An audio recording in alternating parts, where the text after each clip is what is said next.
รุ่นที่1คุณบุญสนองตัญญสิทธิ์ประธานนักศึกษาหลักสูตรนักบริหารระดับสูงเพื่อการสร้างชาติหรือนสช.รุ่นที่14คุณวัชนะบุญชัยประธานนักศึกษาหลักสูตร EEC รุ่นที่1คุณภัคมลธรรมสิริทรัพย์ประธานเจ้าหน้าที่บริหารนักศึกษาหลักสูตรนักบริหารระดับสูงเพื่อการสร้างชาติหรือนสช.รุ่นที่15ท่านผู้อำนวยการและครูอาจารย์จากโรงเรียนต่างๆในจังหวัดขอนแก่นและจังหวัดใกล้เคียง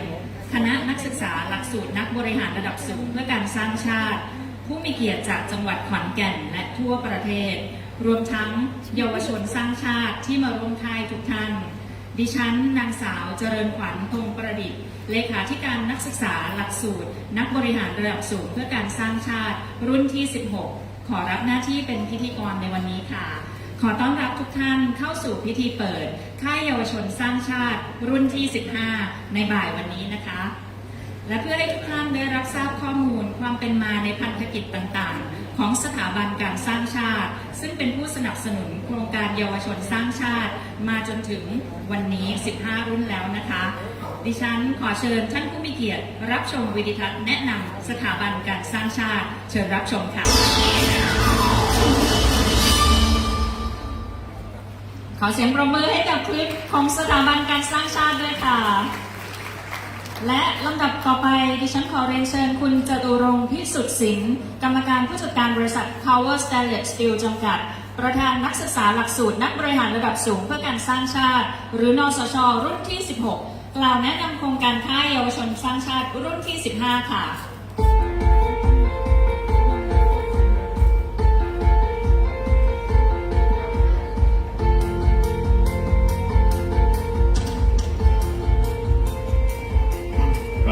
นมัสการ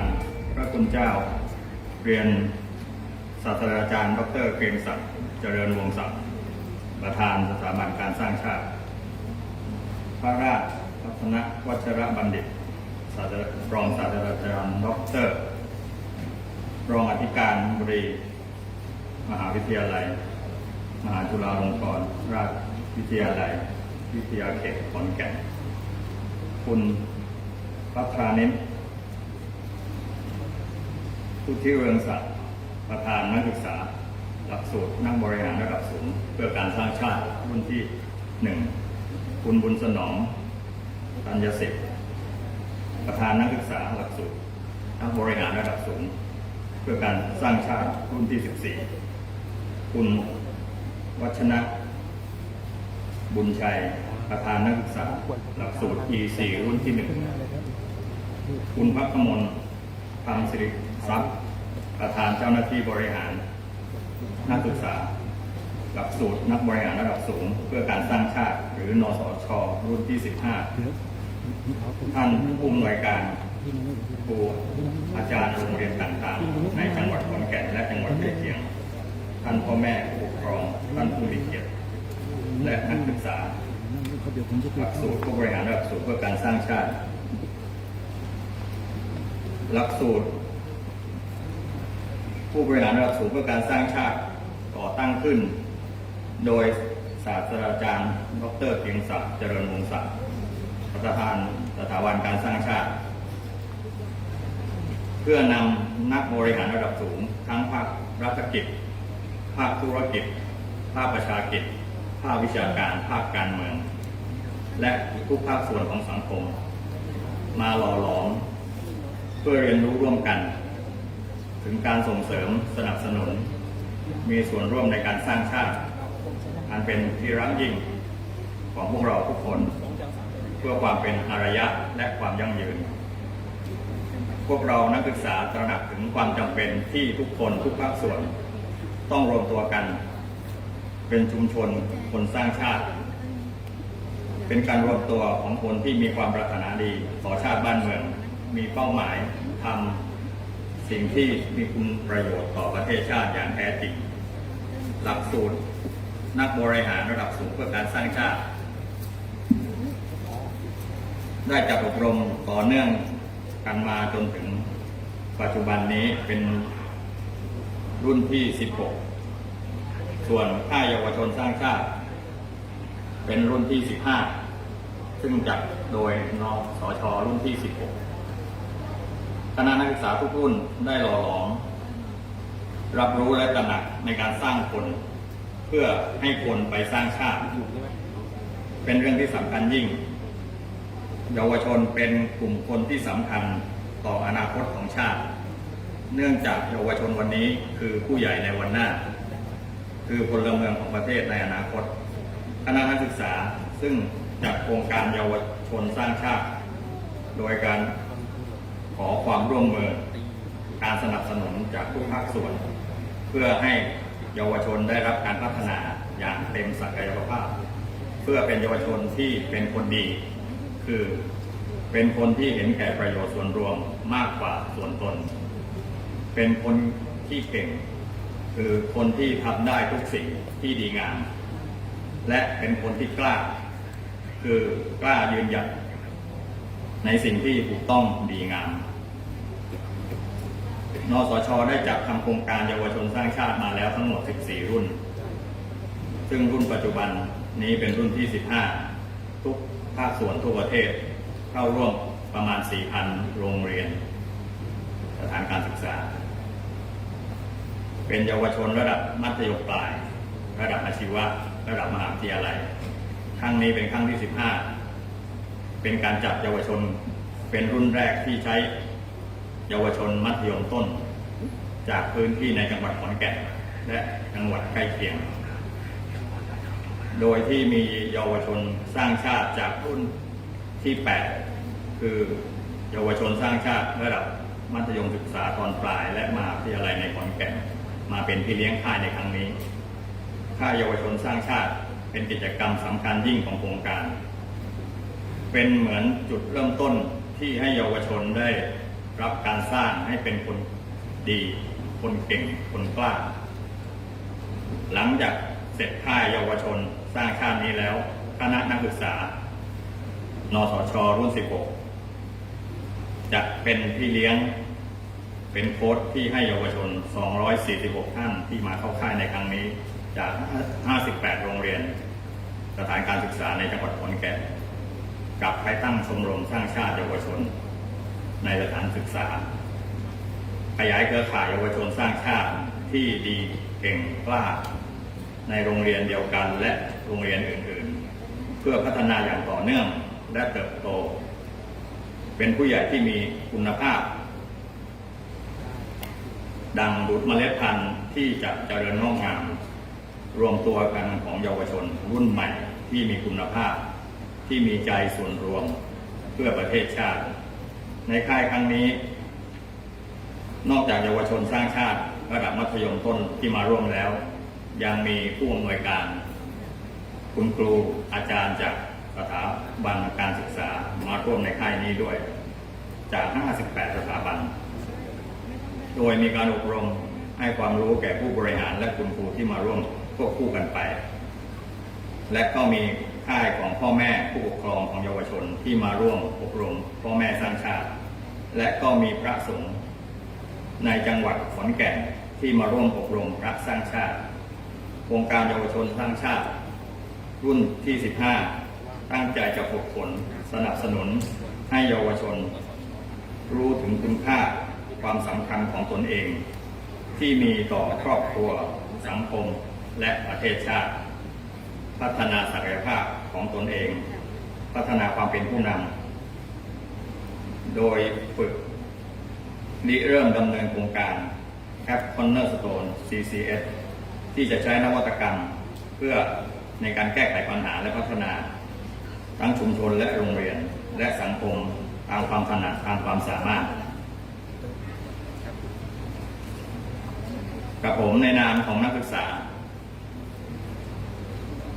นักบริหารระดับสูงเพื่อการสร้างชาติหวังเป็นอย่างยิ่งว่าท่านผู้บริหารระดับสูงทั้งภาครัฐภาคธุรกิจภาคเอกชนรวมทั้งผู้อำนวยการผู้บริหารครูคุณครูและอาจารย์โรงเรียนและผู้ปกครองเยาวชนในพื้นที่จะยินดีสนับสนุนส่งเสริมนักเรียน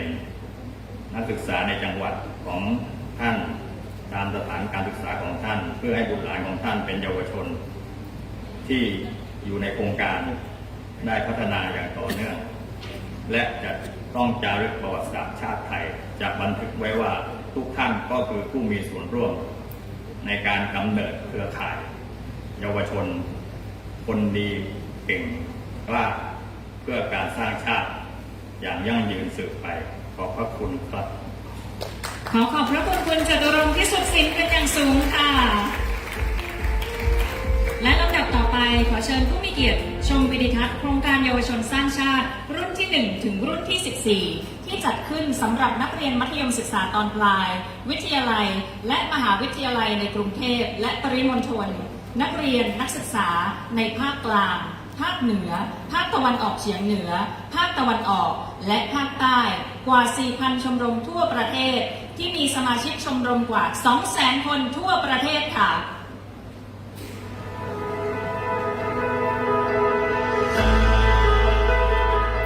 โครงการค่ายเยาวชนสร้างชาติจะฝึกให้เยาวชนมีความสำนึกในการใช้ชีวิตที่มีคุณค่าคำนึงถึงการทำประโยชน์ให้กับสังคมมากกว่าประโยชน์ของตัวเอง มีเยาวชนทั่วประเทศหลั่งไปตั้งชมรมเยาวชนสร้างชาติ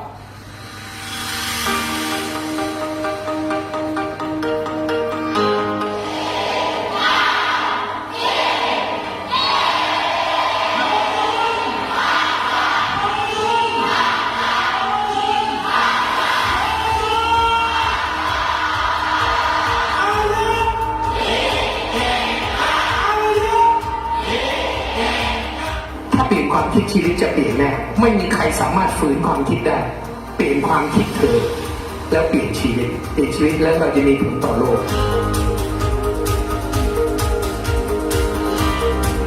ชมรมเยาวชนสร้างชาติได้จัดตั้งขึ้นโดยนักศึกษาหลักสูตรนักบริหารระดับสูงเพื่อการสร้างชาติสถาบันการสร้างชาติได้เล็งเห็นความสำคัญว่าการพัฒนาที่ยั่งยืนนั้นจำเป็นต้องเริ่มตั้งแต่การพัฒนากระบวนการความคิดความรู้เป็นจุดแรกโดยเห็นว่ากลุ่มเยาวชนซึ่งเป็นกลุ่มคนที่ต้องเติบโตขึ้นไปประกอบสัมมาชีพในทุกส่วนในสังคมในอนาคตอันใกล้นั้นหากได้รับการพัฒนาแนวคิดอย่างถูกต้องให้เป็นเยาวชนที่ดีเก่งกล้าอันจะนำผลดีต่อเยาวชนครอบครัวหน่วยงานองค์กรที่เกี่ยวข้องสังคมและประเทศชาติ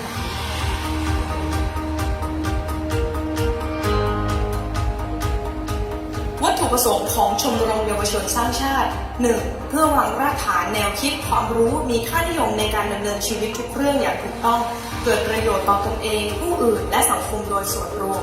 2. เพื่อปลุกจิตสำนึกให้เยาวชนใช้ชีวิตอยู่อย่างพอเพียงและมีความซื่อสัตย์สุจริตต่อตนเองและสังคม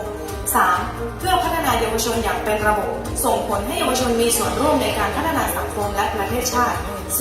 เพื่อสร้างเครือข่ายเยาวชนสร้างชาติที่มีความเข้มแข็งในการทำกิจกรรมที่มีประโยชน์ต่อสถานศึกษาและสังคมไทย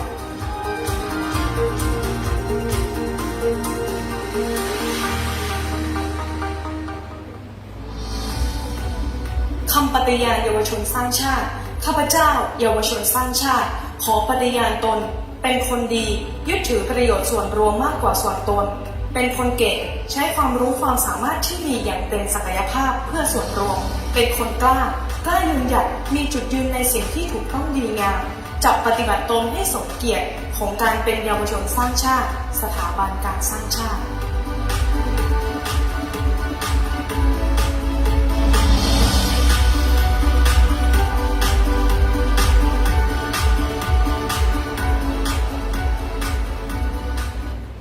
ค่ะและนั่นคือทั้งหมดของโครงการเยาวชนสร้างชาติตั้งแต่รุ่น 1 จนถึงรุ่นที่ 14 ที่ผ่านมาค่ะ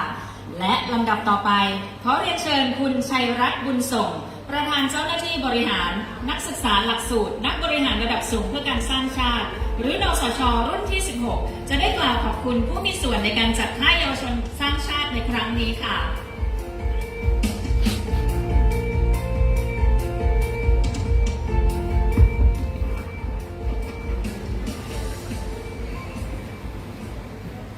กราบนมัสการพระเดชพระคุณพระราชพัฒนวัชรบัณฑิตรองศาสตราจารย์ดร.รองอธิการบดีมหาวิทยาลัยจุฬาลงกรณราชวิทยาลัยวิทยาเขตขอนแก่นรองเจ้าคณะจังหวัดขอนแก่นกราบนมัสการพระคุณเจ้าเรียนศาสตราจารย์ดร.เกรียงศักดิ์เจริญวงศ์ศักดิ์ประธานสถาบันการสร้างชาติพันตำรวจตรีมานิตเกตบัวขาว สารวัตรปราบปรามผู้แทนผู้กำกับการสถานีตำรวจภูธรเมืองขอนแก่น คุณพัฒนิชพุทธิเรืองศักดิ์ประธานนักศึกษาหลักสูตรนักบริหารระดับสูงเพื่อการสร้างชาติรุ่นที่ 1 คุณวัชนะบุญชัยประธานนักศึกษาหลักสูตร EEC รุ่นที่ 1 คุณประสนองตัญญสิทธิ์ประธานนักศึกษาหลักสูตรนักบริหารระดับสูงเพื่อการสร้างชาติรุ่น 14 คุณภักมลธรรมสิริทรัพย์ประธานเจ้าที่บริหารนักศึกษาหลักสูตรนักบริหารระดับสูงเพื่อการสร้างชาติรุ่น 15 พลตำรวจตรีวสันต์บุญเจริญประธานอำนวยการนักศึกษาหลักสูตรนักบริหารระดับสูงเพื่อการสร้างชาติรุ่น 17 ท่านผู้อำนวยการครูอาจารย์จากโรงเรียนในสังกัดจังหวัดขอนแก่น ท่านผู้ปกครองแขกผู้มีเกียรติคณะนักศึกษาหลักสูตรนักบริหารระดับสูงเพื่อการสร้างชาติ และเยาวชนสร้างชาติที่ร่วมค่ายทุกท่าน ในนามนักศึกษาหลักสูตรนักบริหารระดับสูงเพื่อการสร้างชาติขอขอบพระคุณพระเดชพระคุณพัฒนวัชระบัณฑิตรองศาสตราจารย์ด็อกเตอร์รองอธิการบดีมหาวิทยาลัยจุฬาลงกรณราชวิทยาลัยวิทยาเขตขอนแก่นรองเจ้าคณะจังหวัดขอนแก่นประธานกล่าวเปิดค่ายในวันนี้พวกเรานักศึกษาหลักสูตรนักบริหารระดับสูงเพื่อการสร้างชาติได้จัดโครงการเยาวชนสร้างชาติด้วยความตระหนักในความสำคัญของภารกิจและความรับผิดชอบของพวกเราที่มีต่ออนาคตของชาติพวกเราตั้งใจในการสร้างเยาวชนดีเก่งกล้าที่มีใจเพื่อส่วนรวมเหนือส่วนตนและเรามีความยินดีที่ท่านผู้อำนวยการท่านผู้บริหารและครูอาจารย์ของสถาบันการศึกษาในจังหวัดขอนแก่นได้เล็งเห็นประโยชน์ของโครงการนี้และสละเวลามาร่วมโครงการในวันนี้เราหวังเป็นอย่างยิ่งว่าจะได้มีโอกาสทำงานร่วมกับทุกท่านเพื่อร่วมกันทำให้โครงการเยาวชนสร้างชาติให้เป็นประโยชน์และบรรลุวัตถุประสงค์อย่างดียิ่งต่อไปสุดท้ายนี้ก็ผมในนามของนักศึกษาบริหารระดับสูงเพื่อการสร้างชาติรุ่น 16 หรือนสช รุ่นที่ 16 สถาบันการสร้างชาติต้องขอบพระคุณพระราชพัฒนวัชระบัณฑิตรองศาสตราจารย์ด็อกเตอร์รองอธิการบดีมหาวิทยาลัยจุฬาลงกรณราชวิทยาลัยวิทยาเขตขอนแก่นรองเจ้าคณะจังหวัดขอนแก่นที่ได้อำนวยความสะดวกและเอื้อเฟื้อเป็นอย่างยิ่งในการให้ใช้มหาวิทยาลัยจุฬาลงกรณราชวิทยาลัยวิทยาเขตขอนแก่นแห่งนี้จัดค่ายเยาวชนสร้างชาติรุ่นที่ 15 ในครั้งนี้ทำให้การจัดค่ายในครั้งนี้เป็นไปอย่างราบรื่นและตามวัตถุประสงค์ขอบคุณพระคุณเจ้าทุกรูปขอขอบคุณท่านท่านศาสตราจารย์ดร.เกียรติศักดิ์เจริญวงศ์ศักดิ์ประธานสถาบันการสร้างชาติขอบคุณแขกผู้มีเกียรติทุกท่านและขอบคุณพี่ๆนสช.ทุกท่านทุกรุ่นเป็นอย่างสูงขอขอบคุณครับ ขอขอบพระคุณคุณชัยรัตน์บุญส่งประธานเจ้าหน้าที่บริหารนักศึกษาหลักสูตรนักบริหารระดับสูงเพื่อการสร้างชาติรุ่นที่ 16 ค่ะในเวลานี้เป็นเวลาอันดีกราบอาราธนาพระเดชพระคุณพระราชพัฒนวัชรบัณฑิตรองศาสตราจารย์ด็อกเตอร์รองอธิการบดีมหาวิทยาลัยมหาจุฬาลงกรณราชวิทยาลัยวิทยาเขตขอนแก่นกล่าวเปิดค่ายเยาวชนสร้างชาติรุ่นที่ 15 กราบอาราธนาพระคุณเจ้าค่ะ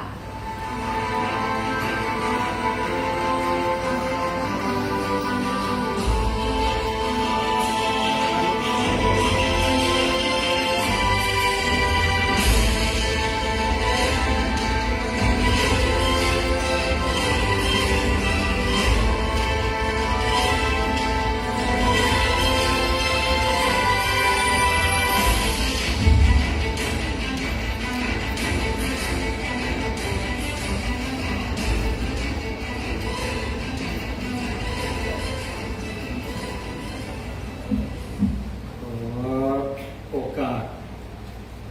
ท่านพระเถรานุเถระผู้ที่มีจิตใจที่เป็นบุญเป็นกุศลเพื่อนำการพัฒนาชาติให้เจริญยิ่งขึ้นไปขอเจริญพร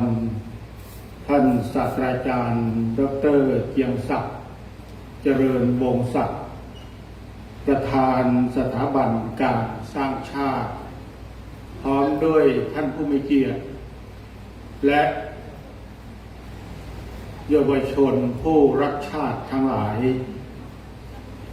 ในเบื้องต้นนั้นต้องขออนุโมทนาในกุศลศรัทธาสัมมาปฏิบัติของท่านศาสตราจารย์ดร.เกียรติศักดิ์ ที่เป็นผู้ที่คิดริเริ่มสถาบันสร้างชาติ ความคิดที่เป็นกุศลย่อมหนุนไปสู่เป้าหมายที่ดีงาม จิตเตนะนิยติโลโก โลกย่อมหมุนไปตามความคิดอาตมาเองมีความผูกพันโดยจิตวิญญาณในฐานะเป็นนักอ่านหนังสือของท่านศาสตราจารย์ดร.เกียงศักดิ์เมื่อสมัยเรียนมหาจุฬาใหม่ๆชอบหาหนังสือนักคิดที่เป็นโมเดลที่เป็นโปรเจกต์มาอ่านแล้วก็ถ่ายทอดให้เพื่อนๆสาธมิกได้รับรู้รับทราบด้วยบางครั้งเนี่ยซื้อซ้ำบ่อยเพราะไม่คิดว่าเคยอ่านแล้วมีหนังสือที่ซื้อซ้ำเป็นประจำนอกจากท่านอาจารย์เกียงศักดิ์แล้วเนี่ยก็จะมีหนังสือของเจ้าคุณปอ.ประยุทธ์โตที่อ่านคู่ขนานกันเพื่อให้เกิดแนวคิดที่เป็นกระบวนทัศน์ในแง่ของการขับเคลื่อนเป้าหมายของการดำเนินชีวิตของตัวเองและเป้าหมายเพื่อประเทศชาติพระพุทธศาสนาเพราะฉะนั้นเนี่ยการที่ท่านอาจารย์ได้ตั้งสถาบันสร้างชาติโดยมีเป้าหมายในการพัฒนาคนเป็นศูนย์กลางคนจึงเป็นหัวใจสำคัญของการพัฒนาสรรพสิ่งและท่านอาจารย์เชื่อมั่นว่าคนเนี่ยพัฒนาได้ซึ่งสอดคล้องกับที่พระศาสดาตรัสว่าทันโตเศรษโธมนุษย์เสสุมนุษย์ที่ฝึกตนได้เป็นผู้ประเสริฐเพราะฉะนั้นสถาบันสร้างชาติจึงถือว่าคนคืออารยะที่สำคัญของการพัฒนาที่ยั่งยืนและที่สำคัญก็คือกลุ่มเป้าหมายที่ร่วมกันพัฒนามีความหลากหลายไม่เฉพาะเด็กเยาวชนเท่านั้นยังมีเครือข่ายภาคีเครือข่ายต่างๆมีพระสงฆ์มีนักธุรกิจนักการเมืองภาคประชาคมต่างๆนี่ถือว่าใช้คนเป็นศูนย์กลางในการพัฒนาเพื่อให้เกิดความยั่งยืนนั่นก็เท่ากับว่าท่านอาจารย์มีความประสงค์ที่จะสร้างติดอาวุธทางปัญญาให้คนมีหลักคิดที่เป็นสัมมาทิฏฐิมีหลักคิดที่เป็นสัมมาสังกัปปะคิดดีทำดีมีเป้าหมายเพื่อพัฒนาองค์รวมร่วมกันนี่ถือว่าคนเป็นอารยะส่วนที่สองตั้งแต่เจอท่านพระอาจารย์ที่นั่งอยู่ข้างหน้าโดยไม่รู้จักกันมาก่อนแต่ถือว่าเป็นบุพเพกตปุญญาตาจะมาเดินออกจากพระอุโบสถตี 5ทำวัดเสร็จเห็นรถตู้แปลกๆจอดอยู่ข้างหน้ามีพระสงฆ์ที่มีความตื่นรู้แต่ก็ไม่ได้ถามอะไรเพราะต่างคนต่างทำหน้าที่ในวันเดียวกันก็มาเจอกันที่มหาจุฬาก็รู้จักกับพระอาจารย์ที่อยู่ในสถาบันสร้างชาติก็บอกลูกศิษย์ว่าเวลาที่สถาบันสร้างชาติมาจัดกิจกรรมที่มจร.ควรเรียนรู้ Input Process Output Outcome และ Impact ว่ามีกระบวนการในการบริหารจัดการอย่างไรก่อให้เกิดภาคีเครือข่ายอย่างไรบ้าง นั่นก็หมายความว่าเป็นเรื่องของระบบอาจริยะระบบของความเจริญก้าวหน้า นอกจากระบบดียังไม่พอปัจจัยเกื้อหนุนของการสร้างความสำเร็จก็คือบริบทที่เกี่ยวข้องภาษาพุทธศาสนาเรียกว่าปรโตโคสะปรโตโคสะเป็นระบบอาจริยะที่ก่อให้เกิดความดีงามก่อให้เกิดความรักความสามัคคีมีเป้าหมายอันเดียวกันท่านทั้งหลายที่ศึกษาที่เข้าอบรมในสถาบันสร้างชาติเป็นแรงบันดาลใจและที่สำคัญวันนี้ท่านผู้บริหารสถานศึกษาภาคีเครือข่ายอื่นๆในจังหวัดขอนแก่นถือว่าท่านทั้งหลายนั้นโชคดีถือว่าท่านทั้งหลายจะกลายเป็นภาคีเครือข่ายแห่งการพัฒนาที่ยั่งยืนในทุกมิติไม่ว่าจะเป็นมิติทางสังคมมิติทางสิ่งแวดล้อมมิติทางเศรษฐกิจและการสร้างความเจริญก้าวหน้าร่วมกันถือว่าพวกเราทั้งหลายมาร่วมคิดร่วมทำร่วมนำเพื่อการเปลี่ยนแปลงเพื่อก่อให้เกิดโมเดลที่ดีจะเห็นได้ว่าเท่าที่ดูจากวิดีทัศน์ที่นำเสนอสถาบันสร้างชาติได้ดำเนินการทั้งในส่วนของเป็นโปรเจกต์ในส่วนที่เป็นโปรเจกต์นำร่องทั้งในส่วนของในเชิงพื้นที่ทั้งในส่วนของเป้าหมายคือปัจเจกบุคคลหรือประชาชนที่อยู่ในเป้าหมายหลักของการพัฒนาเพราะฉะนั้นในนามของมหาวิทยาลัยมหาจุฬาลงกรณราชวิทยาลัยวิทยาเขตขอนแก่นในนามของคณะสงฆ์จังหวัดขอนแก่นขออนุโมทนาขอบคุณท่านศาสตราจารย์ดร.เกียงศักดิ์พร้อมด้วยผู้มีเกียรติทั้งหลายที่ร่วมกันในสถาบันสร้างชาติถือว่าพวกเราทั้งหลายนั้นได้ดำเนินการตามที่องค์สมเด็จพระสัมมาสัมพุทธเจ้าได้ทรงตรัสว่าอัฏฐายะหิตายะสุขายะเรียนรู้ตลอดเวลาเรื่องของอัฏฐายะเพื่อประโยชน์ตนและประโยชน์คนอื่นหิตายะเป็นประโยชน์เพื่อกูลต่อชาวโลกต่อมวลมนุษยชาติสุขายะเพื่อความสุขของชนหมู่มากเพื่อความเจริญเพื่อการพัฒนาที่ยั่งยืนขออานุภาพแห่งคุณงามความดีอานุภาพของคุณพระศรีรัตนตรัยจงอำนวยพรให้พวกเราทุกรูปทุกท่านเจริญในร่มธรรมขององค์สมเด็จพระสัมมาสัมพุทธเจ้าตลอดกาลและนานเทอญ กราบนมัสการขอบพระคุณพระเดชพระคุณพระราชพัฒนวัชรบัณฑิตรองศาสตราจารย์ดร.ที่มากล่าวเปิดงานในวันนี้ค่ะและขอท่านจะยังอยู่กับเราบนเวทีนะเจ้าค่ะขณะนี้นะคะขอเรียนเชิญศาสตราจารย์ดร.เกรียงศักดิ์เจริญวงศ์ศักดิ์ประธานสถาบันการสร้างชาติคุณจตุรงค์พิสุทธิ์ศิลป์ประธานนักศึกษานสช.รุ่นที่ 16คุณชัยรัตน์บุญส่งประธานเจ้าหน้าที่บริหารนสช.รุ่นที่ 16พระครูโกศลพัฒนาพรดร.ประธานจัดการฝ่ายสงฆ์เป็นตัวแทนสถาบันการสร้างชาติและคณะนักศึกษานสช. 16ขึ้นมาบนเวทีเพื่อร่วมมอบของขอบคุณแด่ประธานในพิธีค่ะ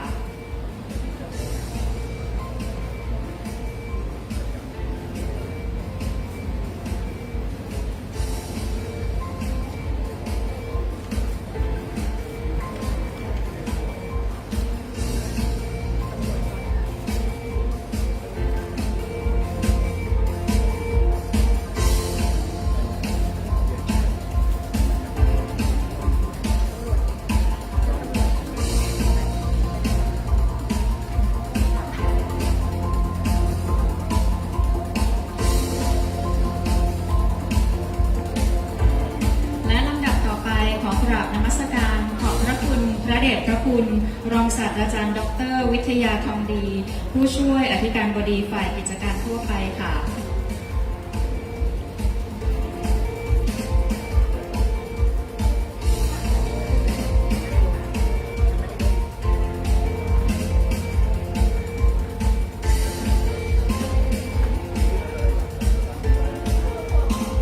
ขอเรียนเชิญทุกท่านจะยังอยู่บนเวทีนะคะ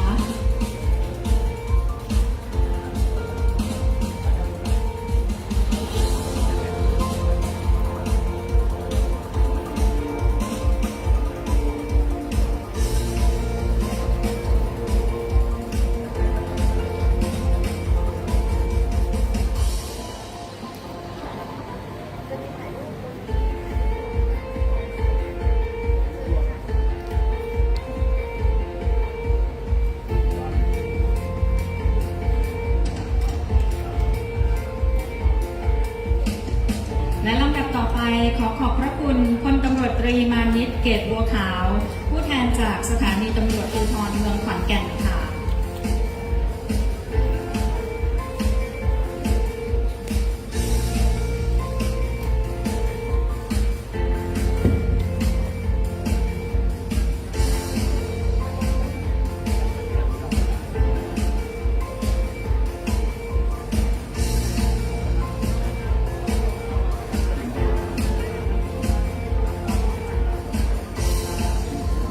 ลำดับต่อไปเรียนเชิญนักศึกษานสช.รุ่นที่ 16 ทุกท่านขึ้นถ่ายภาพบนเวทีค่ะ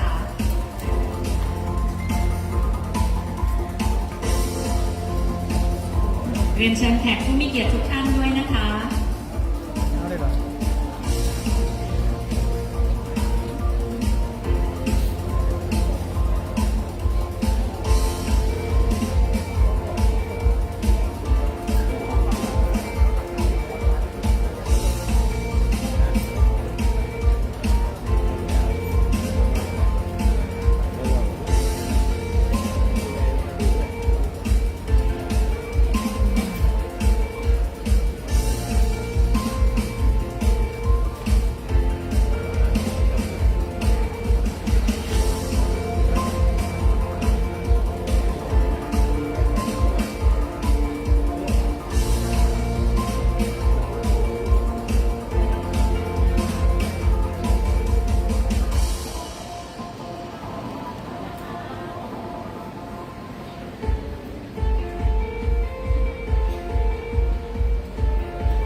ลำดับต่อไปเรียนเชิญ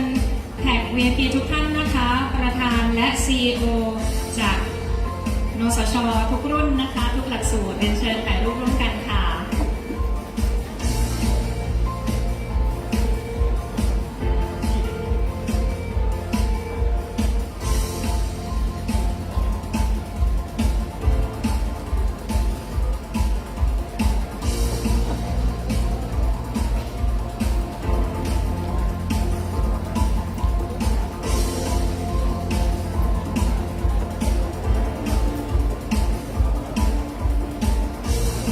ล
ญาตเรียนเชิญผู้มีเกียรติบนเวที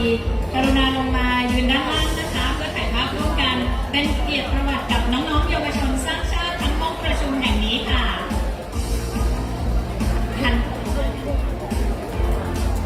เดี๋ยวช่างภาพจะอยู่ด้านบนนะคะตากล้องจะอยู่ด้านบนพี่ๆนสช.แขกผู้มีเกียรติทุกท่านและน้องๆเยาวชนสร้างชาตินะคะจะยืนขึ้นนะคะ เดี๋ยวเราจะเก็บภาพจากมุมสูงนะคะก็จะเห็นทุกคนในห้องประชุมค่ะเรียนเชิญคุณครู เชิญทุกท่านนะ นะคะ คะแขกผู้มีเกียรติทุกท่านค่ะ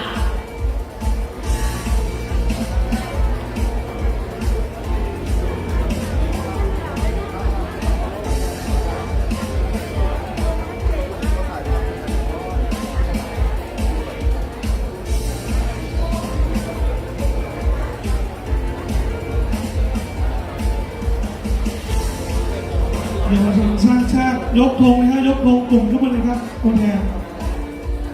โชว์ชื่อกลุ่มเลยนะครับธงอยู่ไหนธงอยู่ไหน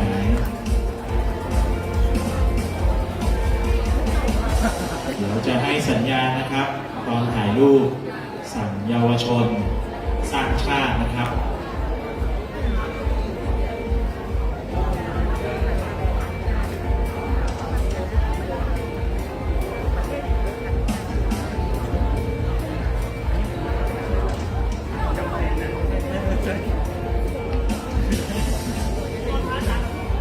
ก็จะเป็นภาพประวัติศาสตร์ร่วมกันนะคะ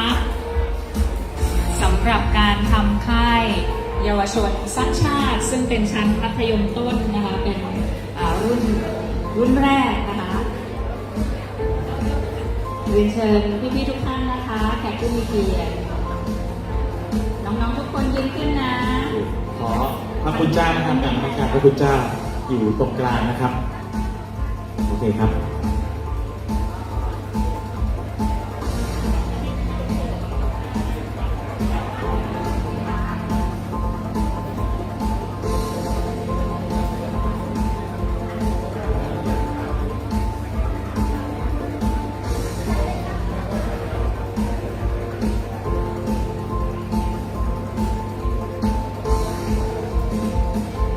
ท่าแรกนะครับดี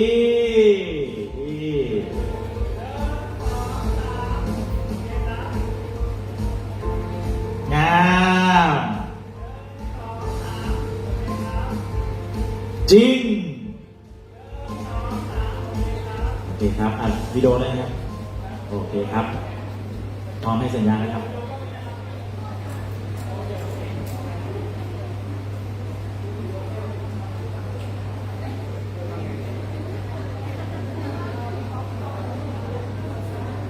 เดี๋ยวพี่ป๊อปนะครับจะสั่งเยาวชนนะครับเป็นคนสร้างชาตินะครับสร้างชาติอารยะนะครับพร้อมนะครับเยาวชน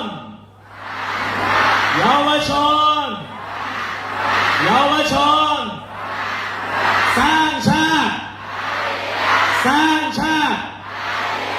สร้างชาติ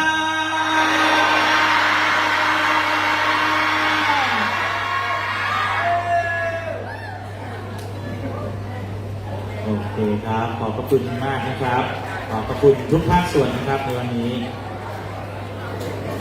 ขอบพระคุณทุกท่านค่ะ บางทีอะ และในลำดับต่อไปนะคะ ขอเชิญท่านผู้มีเกียรติทุกท่านนะคะ จะยังคงอยู่กับเรานะคะ นาทีต่อจากนี้ไปเป็นนาทีที่น่าตื่นเต้นนะคะ เรากำลังจะพบกับ Special Talk สุดพิเศษจริงๆนะคะ ในหัวข้อความจำเป็นของการสร้างชาติ โดยศาสตราจารย์ดร.เกรียงศักดิ์เจริญวงศ์ศักดิ์หรือดร.แดนประธานสถาบันการสร้างชาติของเรานะคะวันนี้ค่ะจะเป็นรูปแบบใหม่เป็นรูปแบบของการสัมภาษณ์พิเศษนะคะเวลานี้ขออนุญาตนะคะเชิญผู้ดำเนินรายการคนพิเศษนะคะขอเสียงปรบมือต้อนรับพี่ป๊อปสุภชัยค่ะสวัสดีครับสวัสดีครับนี่คือ Special Talk นะครับเป็นรายการที่เราได้ร่วมกันคิดนะครับว่าการพูดคุยของอาจารย์แดนเนี่ยนะครับจะต้องพิเศษสุดๆนะครับแต่ก่อนที่จะไปถึง Special Talk นะครับอยากให้บรรยากาศเป็นบรรยากาศแบบผ่อนคลายนะครับ เนื่องจากน้องๆเนี่ยก็เป็นน้องๆเยาวชนนะฮะพอฟังอะไรไปแบบวิชาการไปสักโอ้โหครึ่งชั่วโมงนี่ตาจะปิดนะครับนะเพราะฉะนั้นเดี๋ยวเรานะครับมาให้บรรยากาศในห้องประชุมนี้ผ่อนคลายนะครับโดยการอยากจะให้น้องๆได้มาเต้นกันนะครับพี่ๆนสช.ทุกท่านนะครับ อยากจะเต้นร่วมกันก็ได้ หรือคณะอาจารย์สามารถเต้นด้วยกันได้นะครับเพลงนี้เต้นด้วยกันได้หมดเลยนะครับ เราจะมีวิดีโอนะครับดูให้ทุกคนได้ดูและเต้นตามนะครับสั้นๆประมาณสัก2 นาทีนะครับเพื่อให้ร่างกายของเรานะครับกระชับกระเฉงมากยิ่งขึ้นนะครับเชิญแล้วทุกคนนะครับน้องๆเยาวชนนะลุกขึ้นยืนนะครับเดี๋ยวเราจะเปิดเพลงแล้วเต้นตามด้วยนะเต้นตามมันทำท่าไหนทำท่านั้นเลย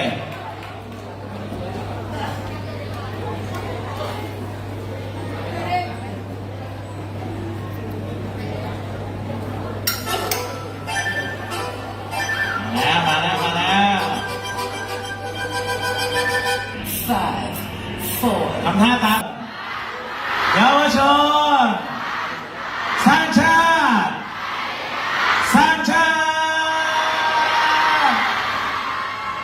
เอาละครับมาเข้าสู่นะครับรายการ Special Talk นะครับและเราก็จะได้พูดคุยนะครับในบรรยากาศแบบเป็นกันเองนะครับน้องๆนะครับสามารถที่จะเขียนคำถามมาได้นะครับเดี๋ยวจะมีพี่ๆนะครับหรือสตาฟนะพี่เลี้ยงของเรานะครับใครอยากจะมีคำถามกับอาจารย์แดนนะครับจดช็อตโน้ตมานะครับแล้วก็เอามาให้พี่ตู้แล้วกันนะครับเดี๋ยวจะช่วยคัดเลือกคำถามให้นะครับแล้วก็เดี๋ยวถามกันสดๆตรงนี้เลยนะครับโอเคครับเรามาถึงช่วงพิเศษแล้วนะครับกับบุคคลพิเศษของเรานะครับเราทุกคนจะได้พบกับท่านประธานของเรานะครับและเป็นผู้ก่อตั้งสถาบันการสร้างชาติของเรานะครับทุกอย่างที่อยู่ณตรงนี้ถ้าไม่มีท่านก็ไม่มีสิ่งนี้เกิดขึ้นนะครับขอเสียงตบมือดังๆให้กับอาจารย์แดงของเรานะครับท่านศาสตราจารย์ดร.เกรียงศักดิ์เจริญวงศ์ศักดิ์ครั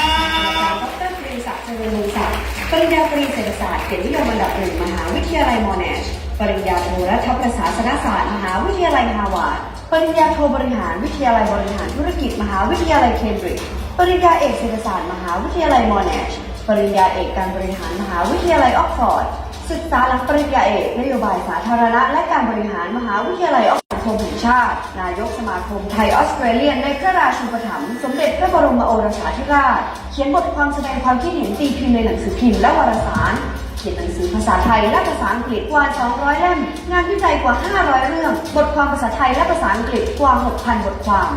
ปัจจุบันดำรงตำแหน่งเป็นกงสุลใหญ่กิตติมศักดิ์สาธารณรัฐซิมบับเวประจำประเทศไทยเป็นนักวิชาการอาวุโสมหาวิทยาลัยฮาร์วาร์ดเป็นศาสตราจารย์ด้านบริหารและเศรษฐศาสตร์โอทมันยับอับดุลลา Graduate School of Business ประจำมหาวิทยาลัยยูทารามาเลเซียเป็นที่ปรึกษาธิการบดีสถาบันเทคโนโลยีพระจอมเกล้าเจ้าคุณทหารลาดกระบังเป็นประธานกรรมการกลุ่มบริษัท Success เป็นประธานคณะกรรมการบริหารความเสี่ยงในคณะกรรมการบริหารบริษัทกรุงไทยแอคซ่าประกันชีวิตจำกัดมหาชนประธานสถาบันอนาคตศึกษาเพื่อการพัฒนาเป็นคณบดีมหาวิทยาลัยลอนดอนศูนย์ประเทศไทยหลักสูตร EMFSS บริหารโดย London School of Economics and Political Science Director บริษัท ASTI Holdings รองประธานกรรมการคณะกรรมการวิชาการสภานิติบัญญัติแห่งชาติเป็นประธานองค์กรนานาชาติ Political Leaders for Social Enterprise ประธานสมัชชาสยามอารยะประธานและผู้ก่อตั้งกองทุนเวลาเพื่อสังคมประธาน Social Entrepreneurship Institute เป็นกรรมการผู้ทรงคุณวุฒิมหาวิทยาลัยหลายแห่งเป็นนายกกิตติมศักดิ์สมาคมสังคมศาสตร์แห่งประเทศไทยและดำรงตำแหน่งเป็นประธานสถาบันการสร้างชาติขอเสียงตบมือดังๆนะครับให้กับอาจารย์แดนของเรานะครับท่านศาสตราจารย์ดร.เกรียงศักดิ์เจริญวงศ์ศักดิ์ขออนุญาตเรียกอาจารย์แดนนะครับแล้วก็มาถึงในช่วงแรกนะครับคำถามแรกนะครับเดี๋ยวเตรียมคำถามไว้ด้วยนะครับน้องๆนะฮะคำถามแรกนะครับอาจารย์แดนครับก็คือความจำเป็นของเยาวชนกับการสร้างชาตินี่นะครับคือน้องๆเนี่ยยังเด็กแบบนี้นะครับอาจารย์บางคนยังตัวเล็กอยู่เลยนะครับไม่กี่ปีที่ผ่านมานี้เพิ่งประถมนี่นะครับมันจำเป็นขนาดไหนครับอาจารย์แดนที่เด็กๆจะต้องมาสร้างชาติเด็กๆเหล่านี้จะต้องมาทำอะไรเพื่อสังคมเพื่อชุมชนเพื่อโรงเรียนของเขามันจำเป็นขนาดนั้นไหมครับอาจารย์แดน ก่อนจะตอบคำถามท่านพิธีกรขออนุญาตกราบนมัสการพระเดชพระคุณพระคุณเจ้าโดยเฉพาะอย่างยิ่งที่ต้องถือโพยเพราะกลัวอ่านยศพระผิด พระราชพัฒนวัชรบัณฑิตรองศาสตราจารย์ด็อกเตอร์ท่านเป็นรองที่การบดีมหาจุฬาราชวิทยาลัยที่นี่แล้วก็ยังเป็นรองเจ้าคณะจังหวัดซึ่งท่านให้ความเมตตาพวกเราอย่างยิ่งที่ได้อำนวยความสะดวกทำบุญกุศลด้วยกันกับเยาวชนในครั้งนี้นะครับและท่านก็ได้กรุณามีความหลังแห่งความสัมพันธ์ทางความคิดกับตำรับตำราที่ท่านได้กรุณาอ่านตั้งแต่ตอนที่ท่านเรียนที่มหาจุฬาผมเองก็มีความรู้สึกดีใจคนเขียนหายเหนื่อยเพราะว่ามีคนที่ใช้ประโยชน์ได้ที่ใช้ประโยชน์ทางโลกนี่ยังไม่เท่าไหร่นะใช้ประโยชน์ทางธรรมได้ด้วยเนี่ยเป็นกุศลแห่งความรู้สึกของการปฏิบัติผมก็ต้องกราบขอบพระคุณทุกๆกำลังใจที่พวกเรามาช่วยเยาวชนที่นั่งอยู่ที่นี่แต่ก็ขอกล่าวเริ่มต้นขอบคุณพระอาจารย์หลวงพี่ทุกรูปที่นั่นเรียกกันหลวงพี่หมดเพราะว่ารักใคร่กันเหมือนพี่เหมือนน้องธรรมคฤหัสถ์ก็เป็นพี่พระก็เป็นหลวงพี่หมดไม่มีหลวงปู่มีเป็นหลวงพี่หมดเลยที่สถาบันก็มีท่านเจ้าคุณหลายรูปนะครับมาเป็นผู้ทรงคุณวุฒิมีตั้งแต่สมเด็จพระพรหมบัณฑิตอดีตที่การบดีจุฬาราชวิทยาลัยที่ท่านเมตตาพวกเรามีท่านสมเด็จเจ้าคุณธงชัยแล้วก็มีพระอีกมากมายเลยนะครับที่มาช่วยกันแล้วก็มาอยู่ร่วมเป็นกำลังแข็งขันในสถาบันอย่างที่เห็นเป็นรูปธรรมในวันนี้ก็คือท่านเจ้าอาวาสวัดการบางเรื่องนอกนะครับพี่โกศลที่รักของพวกผมก็เป็นพระธรรมนะครับไม่ใช่ทอธงรอเรือ2 ตัวมอม้านะทอทหารสระเอาลงมือปฏิบัติทำทุกอย่างทั้งเอาพระมายกเก้าอี้ไม่มีใครสั่งพระนะพระทำเองนะครับยกเก้าอี้จัดสถานที่ทำสารพัดทุกอย่างลงมือทำครัวให้กับผอ.ได้ทานอาหารกลางวันนั้นฝีมือพระนะครับไม่ใช่ฝีมือคนอื่นเลยนะครับปลาสลิดที่ทอดเนี่ยมาจากในสมุทรปราการวัดที่หลวงพี่อยู่บริเวณนั้นมีหลวงพี่พานุหลวงพี่นุ่มหลวงพี่อีกมากมายเลยครับหลวงพี่ใหญ่หลวงพี่ชื่อไม่หมดสิ้นเลยครับที่เป็นกำลังสำคัญที่ทำให้พวกเรามีกำลังใจแล้วก็มีคฤหัสถ์นะครับคือพี่ๆซึ่งเป็นกรรมการรุ่น16ที่ขยันหมั่นเพียรทุ่มเทแรงกายแรงใจแรงทรัพย์ทั้งหมดที่เกิดขึ้นนี้มาจากใจทั้งสิ้นแล้วก็มีรุ่น17ที่มาร่วมงานในรุ่นอื่นๆที่มาให้กำลังใจอันนี้ถือเป็นนิมิตหมายอันดีนะครับที่ผู้ใหญ่เนี่ยไม่ได้สนใจตัวเองคนเหล่านี้อายุก็ไม่น้อยนะครับส่วนใหญ่ก็อายุน้อยกว่าผมแต่ว่ามีบางคนอาจจะพอๆกับผมนะครับผมก็ปีหน้า70นะครับก็พูดจากประสบการณ์ชีวิตว่าพอคนเรามาถึงอายุขนาดนี้เรามองกลับไปว่าอะไรมีค่าที่สุดเราเริ่มตกผลึกแล้วก็อยากจะมาถ่ายทอดวันนี้ว่าวันนี้น้องๆที่เป็นเยาวชนนั่งอยู่ที่นี่เนี่ย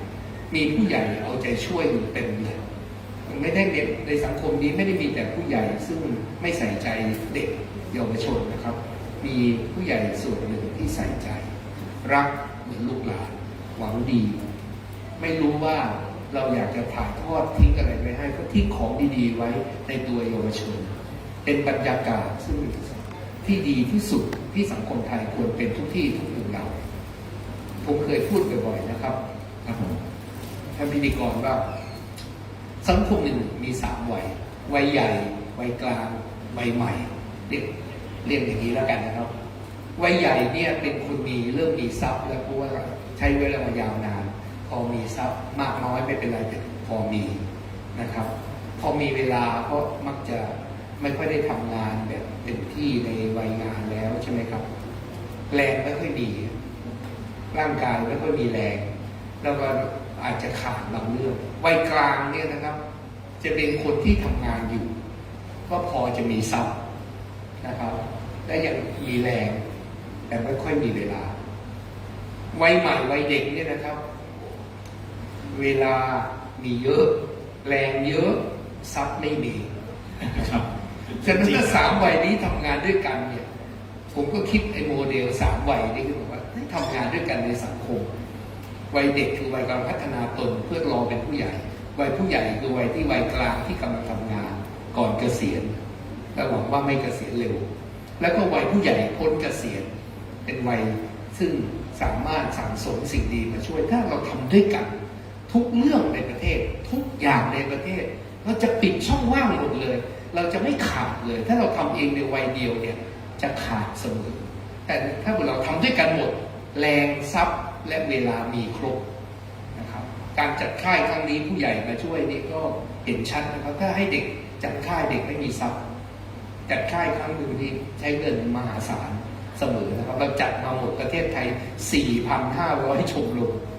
โอ้โหใช้แรงทรัพยากรมหาศาลเลยนะครับที่มาจากไม่ใช่เงินหลวงไม่ได้เกิดจากใครเกิดจากจิตกุศลจิตของนักศึกษาผู้เข้าร่วมแล้วก็ออกแรงไปอย่างมากมายช่วยกันทำฉะนั้นก็ต้องขออนุโมทนาสิ่งดีที่พวกเราทำให้กับเยาวชนในห้องนี้เพราะเขาคือของมีค่ายิ่งที่พวกเราเนี่ยอยากจะส่งต่อสิ่งดีๆให้ดังนั้นจึงขอเริ่มต้นของคุณคนที่ช่วยให้เกิดเป็นบันไดชีวิต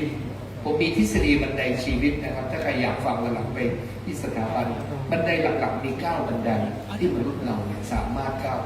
และทำให้เราขึ้นที่สูงได้บันไดชีวิตสำคัญมากเพราะถ้ามีบันไดเราขึ้นสูงเองอาจจะลำบากดังนั้นมนุษย์เราเป็นบันไดให้กันและกันได้ผู้ใหญ่ต้องเป็นบันไดให้เด็กตอนผมเป็นเด็กผมมีความรู้สึกว่าผู้ใหญ่จำนวนหนึ่งไม่ค่อยใส่ใจเด็กนะครับเผลอๆตัวเองขึ้นไปที่สูงได้เสร็จชักบันไดหนีอีกให้เด็กขึ้นไม่ได้แล้วก็ไม่รู้จะทำยังไงไม่ช่วยกันผมก็ภาวนาตัวตอนผมเริ่มเป็นผู้ใหญ่ใหม่ๆตอนนั้นผมจบปริญญาเอกอายุ 25 มาจากต่างประเทศจบเร็วมากเลยนะครับเป็นนักเรียนทุนไปเรียนต่างประเทศกลับมาก็จบปริญญาเอกเป็นอาจารย์เป็นข้าราชการอาจารย์ก็ถือว่าเริ่มเป็นผู้ใหญ่แล้วมาสอนหนังสือคนละ25 ขวบก็มีความรู้สึกในใจว่าวันไหนผมอายุสัก5 60 70ผมก็จะเริ่มต้นเป็นบันไดให้เด็กเหยียบขึ้นไปเพื่อเด็กจะได้โอกาสมากกว่าผมเพราะงั้นผมต้องต่อบันไดเองนะครับจะทำความดีอะไรต้องต่อบันไดเองเรื่อยเลยไม่มีโอกาสเลยไม่ได้ทำเพื่อตัวเองเลยนะครับเพราะบันไดต้องต่อบันไดเองเลยนี่เราอยากจะสร้างบันไดให้เด็กทำความดีและทำสิ่งดีเพื่อเขาก็คิดในใจนะครับก็ไปชวนเพื่อนๆเนี่ยที่เป็นพี่น้องๆมาเรียนสถาบันเรียกเป็นพี่กันหมดเนี่ยมาทำบันไดให้เด็กเหยียบเพื่อเด็กจะง่ายกว่าเราน้อยคนจะฟันฝ่าด้วยตัวเองได้น้อยคนครับแต่ว่าถ้าเราเป็นบันไดให้เนี่ยเด็กได้โอกาสดังนั้นวันนี้เราจะต่อบันไดให้เด็กทำอะไรไปทำเรื่องที่มีค่าที่สุดในความเป็นคน1 คนคือสร้างชาติจำเป็นต้องสร้างชาติในคำถามท่านพิธีกรผมอยากจะตอบให้น้องๆฟังจากใจอยากน้องๆทุกคนฟังด้วยใจวันนี้ไม่ให้ฟังด้วยหูให้ฟังด้วยใจเสียงจากใจภายในที่เราได้ยินวันนี้เพราะไม่มีความปรารถนาดีใดมากไปกว่ากลั่นมาจากชีวิตทั้งชีวิตสรุปให้ไปพิจารณาไม่ได้บังคับให้พิจารณาว่าที่พูดมีเหตุมีผลไหมและเราควรจะใช้ชีวิตให้เกิดประโยชน์สุขอย่างไรความจริงแล้วนะครับน้องๆทุกคนมีชีวิตโดยเฉลี่ยต้องยืนยาวกว่าพวกเราจะสามารถใช้ชีวิตผ่านน้องได้แม้เราจะจากไปถ้าเราฝากไว้ในตัวน้องได้น้องก็ฝากต่อในคนอื่นต่อไปได้อีกเป็นรุ่นไม่สิ้นสุดเราก็จะสามารถถ่ายทอด DNA สิ่งดีทางจิตไหลไปเรื่อยๆไม่สิ้นสุดความดีมันก็ไม่หยุดอยู่ที่การที่เราจากไปแต่มันไหลต่อไปถึงคนอื่นๆสิ่งดีที่พวกเราทำวันนี้น้องไม่ต้องตอบแทนพวกเราเลยไม่ต้องคิดแม้แต่จะมาคืนพวกเราขอให้ช่วยคนต่อๆไปในรุ่นต่อไปเพื่อประเทศที่เรารักเป็นสังคมที่น่าอยู่ที่สุดที่โลกนี้พึงจะมีได้เราอยากให้สร้างชาติแปลว่าอะไรตอบง่ายๆเลยครับสร้างชาติแปลว่าอะไรทำไมถึงจำเป็นเพราะสร้างชาติดีสุดผมอธิบายภาษาง่ายสุดมนุษย์อย่าฝืนธรรมชาติธรรมชาติสอนว่าให้อยู่สอดคล้องกับธรรมชาติมนุษย์ต้องมีคนอื่นร่วมกับเราเกิน2 คนขึ้นไปเป็นชุมชนหมดผมเรียกชุมชนแปลว่ามีคน2 คนร่วมปฏิสัมพันธ์อะไรร่วมกันชุมชนเล็กก็อย่างเช่นครอบครัว ชุมชนใหญ่ก็หมู่บ้านองค์กรหน่วยงานที่เราสังกัดและประเทศชาติและมนุษยชาติ แต่ชุมชนมนุษย์ที่เราต้องอยู่ร่วมกันนั้นดีไซน์มาโดยความสอดคล้องธรรมชาติว่าพึ่งพิงอิงกันต่างคนต่างทำย่อมได้ประโยชน์สุดน้อยกว่าร่วมมือกันในทางที่ดี แต่ถ้าร่วมมือทางไม่ดีจะแย่กว่าไม่ร่วมมือ แต่ถ้าร่วมมือทางดีจะดีกว่าไม่ร่วมมือและดีกว่าร่วมมือทางไม่ดีแน่ร่วมมือกันยังไงดีเพราะมนุษย์โดยธรรมชาติมีข้อจำกัดแต่ถ้าเราร่วมมือกันเราจะทำการใหญ่เรื่องเล็กสุดคือทางวัตถุเช่นสร้างตึกเราไม่มีปัญญาถ้าเราเป็นคนคนเดียวนะครับสร้างตึกแค่10 ชั้นกี่10 ปีก็สร้างไม่เสร็จแต่ถ้ามีเพื่อนอีกสัก5 คน7 คน10 คนทำไม่นาน2 ปีตึก10 ชั้นก็เสร็จฉะนั้นธรรมชาติมนุษย์ทำให้เราต้องถ่อมตัวธรรมชาติมนุษย์จองหองเยื่อหยิ่งไม่ได้รู้ตัวเองว่าเรามีส่วนจำกัดอย่างยิ่งและต้องถ่อมตัวที่จะขวนขวายขอความร่วมมือทำงานด้วยกันเป็นหมู่คณะการจะขวนขวายเป็นหมู่คณะเนี่ยหมายทำให้เราเป็นคนที่คิดอย่างสมจริงว่าตัวเราแต่ละคนนั้นมีเอกลักษณ์ไม่มีใครเหมือนไม่เหมือนใครตั้งแต่เกิดมาไม่มีใครเหมือนเราสักคนที่ตายไปแล้วก็เยอะ 8,000 ล้านที่ยังไม่ตายก็ไม่เหมือนเราสักคน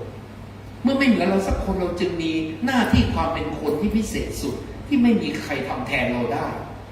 และถ้าเราไม่ทำหน้าที่ความเป็นคนเราได้เสียคุณค่าความหมายความเป็นคนเราไปแล้วโดยไม่รู้ตัวและถ้าเราไม่ทำหน้าที่ความเป็นคนของเรานอกจากเราเบียดเบียนตัวเองแล้วเราเบียดเบียนคนที่เหลือหมดโลกหมดประเทศเพราะคนอื่นจะไม่ได้สิ่งดีจากตัวเราที่เขาควรได้รับเพราะเราดูด้อยค่าตัวเองมองตัวเองต่ำเตี้ยกว่าความเป็นจริงทำให้เรานั้นไม่ได้ลุกขึ้นมาเป็นคนที่ทำหน้าที่อย่างแท้จริงเอกลักษณ์ความเป็นคนของเราเนี่ยทำให้พวกเราเห็นชัดว่า DNA ความเป็นคนของเราไม่เพียงแค่กายเรานั้นแม้เป็นฝาแฝดไข่ใบเดียวกันก็ไม่เหมือนกันแต่เราทุกคนมีความเป็นเอกลักษณ์แต่ว่าต้องค้นหาตัวเองให้เจอค้นหาความหมายชีวิตที่เราจะใช้ดำเนินชีวิตให้เจอค้นหาศักยภาพตัวเราให้เต็มที่และทำให้ตัวเรานั้นเป็นทุนมนุษย์ที่สามารถก่อร่างสร้างสิ่งยิ่งใหญ่เพราะคนสำคัญกว่าของไม่มีสิ่งใดมีค่าเท่าคนประเมินค่าไม่ได้ฉะนั้นเราเป็นทุนมนุษย์ที่ไม่มีใครเหมือนเราจึงต้องใช้มันอย่างฉลาดสุดอย่างมียุทธศาสตร์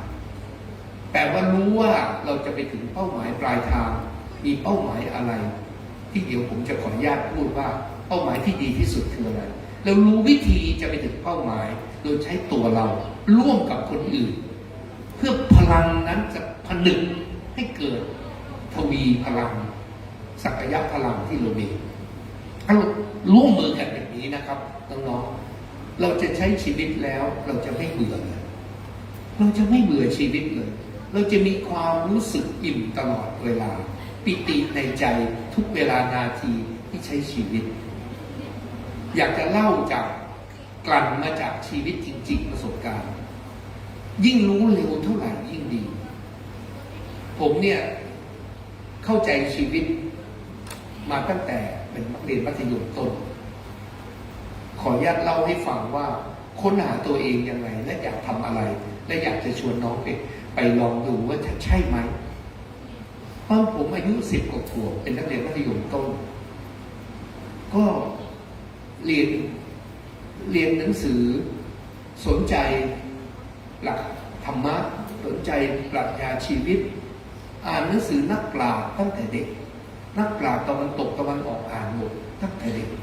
เป็นคนยืมหนังสือมากที่สุดในห้องสมุดของโรงเรียนที่เก่าแก่ที่สุดแห่งหนึ่งในประเทศไทยว่าเก่าแก่ที่สุดก็น่าจะใช่ไปดูหนังสือที่ข้างหลังห้องสมุดในปั๊มเนี่ยยืมเยอะกว่าใครเพิ่งอ่านภาษาอังกฤษได้ด้วยก็เลยอ่านตำราของนักปราชญ์ ได้โจทย์ชีวิตที่ดี แต่ไม่ได้คำตอบท่านตอบฉลาดไปฉลาดมาแต่ตอบโจทย์ชีวิตตอนเป็นเด็กว่าเราจะอยู่ทุกขณะจิตให้มีค่าอย่างไรได้คำตอบเบื้องต้นกับตัวเองก็บอกว่าเราต้องจริงใจเกิดประสบการณ์ชีวิตที่นักปราชญ์ในหลังๆเรียกว่า existentialism คือการปรากฏขึ้นแห่งการเข้าใจตัวตนของเราโดยการลงมือไปทำผมเองก็เห็นคนขอทานยืนขอทานอยู่หน้าโรงเรียนสงสารก็แบ่งค่าขนมให้แบบเด็กทุกวันจนคิดได้ว่าไม่ยั่งยืนต้องให้ความรู้คนที่พิการเพราะเขาพิการชิ้นเดียวคือตาถ้าเขามีความรู้เขาจะอยู่ได้โดยไม่ต้องพึ่งพาและอยู่แบบอนาถาจึงไปเรียนภาษาคนตาบอดที่เอามือคลำแปลหนังสือให้คนตาบอดเป็นเด็กที่ไม่มีเวลาเป็นเด็กเลยครับวันหยุด2 วันต่อสัปดาห์1 ใน 7 วัน 4 ปีเต็มไปช่วยคนตาบอดและไปช่วยเด็กกำพร้าจึงคุกคลีอยู่กับเด็กเข้าใจโลกเด็กที่ขาดแคลนผู้ใหญ่เด็กกำพร้าเป็นเช่นใดอีก1 วันใน 7 วันที่เป็นวันหยุด4 ปีเต็มไปช่วยคนจนที่ชุมชนแออัดสลัมที่มักกะสันแล้วคิดการใหญ่รวมเพื่อนแต่เด็กเป็นผู้นำโดยธรรมชาติขออนุญาตผู้ใหญ่ในโรงเรียนจะระดมอิฐหินปูนทรายตะปูไม้ระดมเพื่อนไปนอนกลางดินกินกลางทรายที่อีสานไปสร้างโรงเรียนในยุคที่หมู่บ้านมีปัญหามากในประเทศไทยถอยกลับไปจากวันนี้ยาวนานมากไปสร้างโรงเรียนจากศูนย์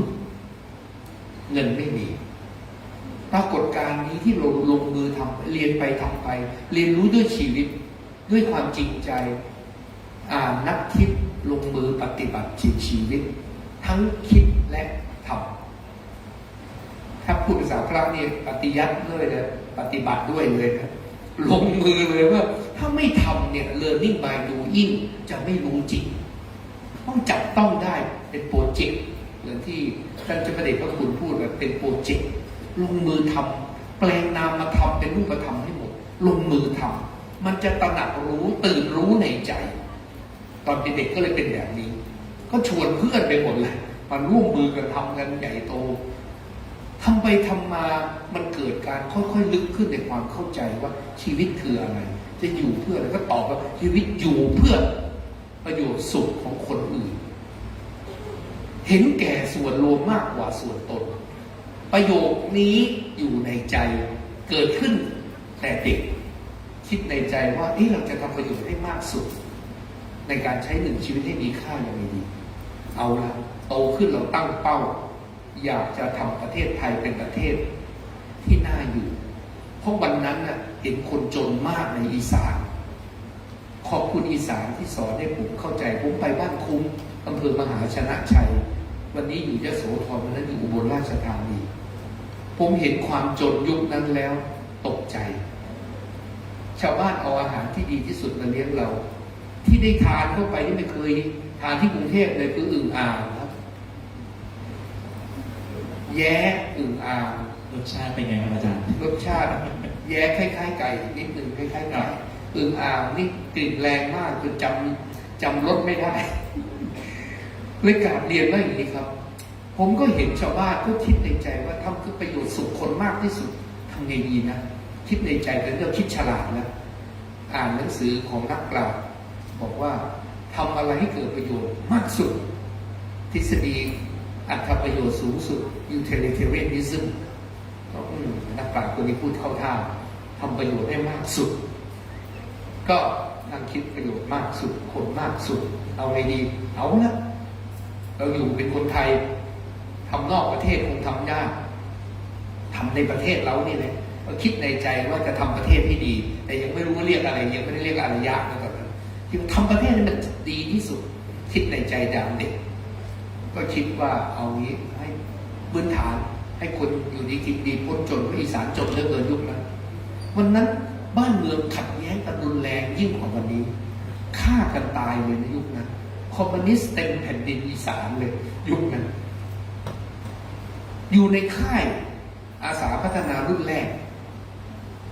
ไม่รู้ทำไมก็ยิงปืนเข้ามาในค่าย ถ้าโดนคนเข้าไปก็ตายกันหมด ฉะนั้นเราเห็นสถานการณ์บ้านเมืองวันนั้นขัดแย้งกันพอมีปัญหาแทนที่จะร่วมมือกันแก้ปัญหาขัดแย้งทะเลาะกันตีกันฆ่ากันในประเทศเราก็คิดในใจว่าเราอยากจะพัฒนาให้พ้นจน ให้คนไทยไม่อดอยากอยู่ดีกินดีเป็นพื้นฐานก่อนนะแล้วก็ให้คนเนี่ยมีสังคมที่น่ารักแบ่งปันช่วยกันเป็นสังคมน่าอยู่ อยากให้ไม่ต้องทะเลาะเบาะแว้งทางการเมือง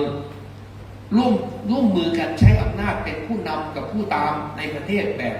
ดีๆก็คิดในใจนะครับอยากจะทำบ้านเมืองให้ดีตอนนั้นเรียกว่าทำบ้านเมืองให้เจริญรุ่งเรืองเลยคิด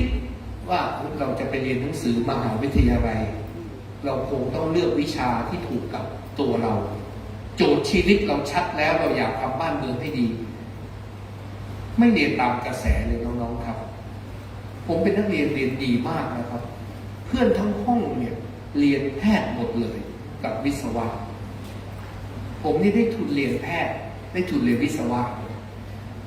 ถ้าเรียนแพทย์เนี่ยไม่มีวันจนมีคนยกมือไหว้เราไปโรงพยาบาลมีใครนะครับไปหาหมอเสร็จแล้วเราเขาเรียกเงินเท่าไหร่ไปต่อหมอมีไหมไม่มีนะครับขอบคุณเสร็จแล้วยังล้วงตังค์ใส่ให้อีกเป็นแพทย์นี่ดีสำหรับคนครับแต่ดีสำหรับคนไม่เยอะเพราะไม่กี่แสนคนในชีวิตผมก็คิดการใหญ่เลยนะจะจัดการให้ประเทศเจริญได้ไงนะไม่เอาเป็นหมอไม่เหมาะกับเราไม่อยากเป็นหมอวิศวะยิ่งไม่อยากเป็นใหญ่ก็เป็นวิชายอดนิยม2วิชาเท่านั้นที่คนเรียนกับเรียนเก่งเรียนผมก็คิดในใจว่าไม่วิชาอะไรนะที่มันแก้ปัญหาประเทศแบบที่รากฐานความอยู่ดีกินดีประชาชนอาจารย์ก็บอกเศรษฐศาสตร์ไม่เคยได้ยินมาก่อนในหูเลยยุคนั้นไม่มีใครรู้จักบอกตั้งใจเลยไปเรียนเศรษฐศาสตร์จะมาแก้ปัญหาใหญ่ของประเทศภาพใหญ่ให้ได้มาคิดว่าจะไปเรียนประเทศเบอร์ 1ของโลกประเทศเบอร์ 1ของโลกคืออเมริกายุคนั้นเป็นมหาอำนาจเขาเจริญสุดดังนั้นเราไปดูต้นทางก่อนว่าไอ้เจริญเท่าที่มนุษย์เขาเจริญกันมันขนาดไหนเราจะได้ไม่แย่กว่าเขา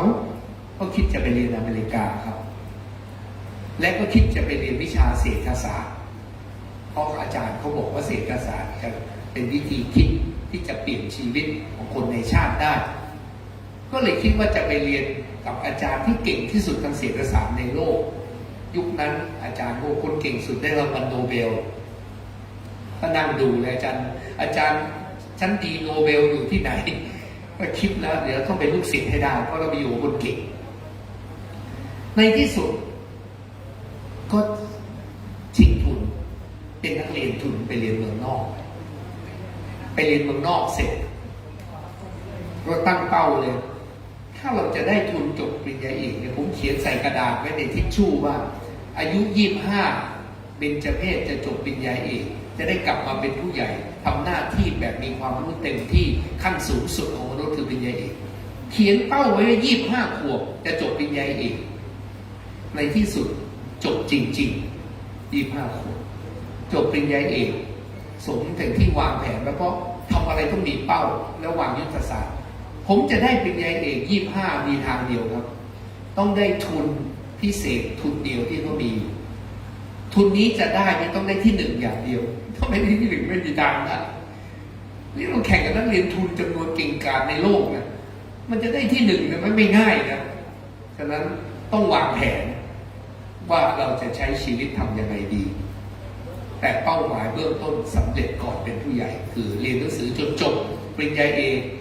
กลับมารับราชการเป็นอาจารย์มหาวิทยาลัยชีวิตก็เริ่มต้นคิดเรื่องการสร้างชาติเลยมาว่าเราจะทำยังไงลองเป็นอาจารย์ก่อนและไม่เคยคิดจะเลิกเป็นอาจารย์สอนหนังสือลูกศิษย์ทั้งชั้นมาเรียนวิชาการแต่ไม่ได้วิชาชีวิตจากเราเลยก็ขนลูกศิษย์ทั้งทุกชั้นไปกินข้าวที่บ้านนั่งคุยกันว่าเราจะใช้ชีวิตทำยังไงดีไม่ถูกใจเพราะว่าทำได้นิดเดียวเพราะเขาบังคับให้สอนแต่วิชาการวิชาชีวิตไม่ได้สอน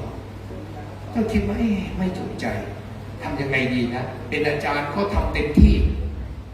ไม่สำเร็จ ก็คิดมีอดีตนายกรัฐมนตรีคนดีใช้ได้มาชวนไปบอกว่าไปบริหารประเทศชาติไปขับเคลื่อนประเทศ ถ้าทำแบบนี้จะช่วยชาติได้ อาจารย์อยากจะเปลี่ยนประเทศก็ต้องมาถึงจุดหนึ่งก็ไปลองดูด้วยเต็มใจท่านนายกบอกว่าอาจารย์จะเป็นคนมีศักยภาพน่าจะเป็นหัวหน้าพรรคการเมืองได้ก็เป็นหัวหน้าพรรคของเราผมก็ทำการเมืองเต็มที่มาช่วยลูกพรรคทุกจังหวัดจนมาขอนแก่นเนี่ยก็มาช่วยหาเสียงทำการเมืองจนรู้สึกแล้วว่าการเมืองสำคัญแต่คนผิดประเภทไปอยู่การเมืองหมดคือพวกหวังลาภยศสรรเสริญไปอยู่การเมืองหมดพวกนี้อยากได้ตำแหน่งอยากได้อำนาจคนไปมีอำนาจรัฐที่ไม่มีความมุ่งมั่นอย่างสุดๆที่จะเปลี่ยนประเทศจริงๆก็จะเล่น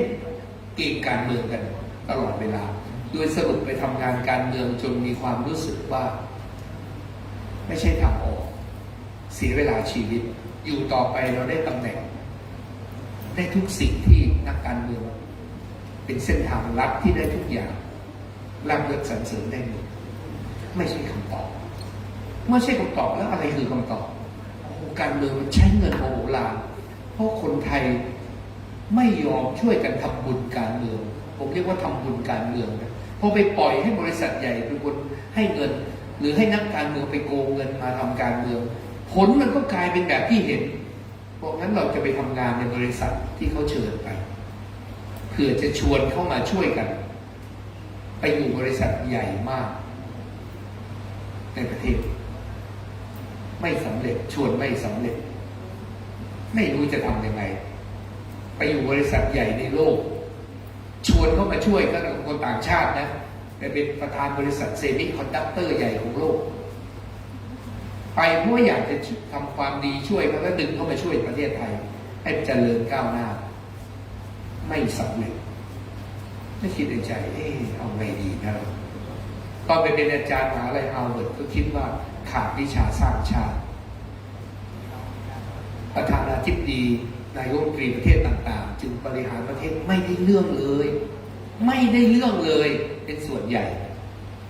ก็เลยไปตั้งวิชาสร้างชาติที่มหาวิทยาลัยเบอร์ 1ของโลกชื่อฮาร์วาร์ดคิดขึ้นมาได้ว่าอยู่ต่อไปก็ช่วยนักเรียนไทยได้นิดเดียวช่วยคนในโลกได้เยอะแต่ช่วยนักเรียนไทยได้น้อยคนไทยเข้ามหาวิทยาลัยนี้แทบไม่ได้ก็เลยว่ากลับประเทศไทยดีกว่าแล้วมาตั้งหลักสูตรสถาบันการสร้างชาติเรียกว่า NDI สถาบันการสร้างชาติแล้วก็ทำยังไงก็ไปเอาผู้ใหญ่มาเรียนหมดเลยครับไปเอาผู้ใหญ่มาหมดประเทศเนี่ยมาเรียนตั้งแต่ฝ่ายการเมืองมีนายกมีรองนายกมีรัฐมนตรี 30-40 คนเอาฝ่ายราชการปลัดกระทรวงอธิบดีอัยการศาลตำรวจทหารอธิการบดีศาสตราจารย์ประธานบริษัทและก็นิมนต์พระสงฆ์องค์เจ้ามาตั้งแต่รุ่นแรกหลักสูตรแรกจนทุกหลักสูตรมีพระสงฆ์องค์เจ้ามาร่วมมือกันเพื่อจะเปลี่ยนประเทศให้ได้ว่า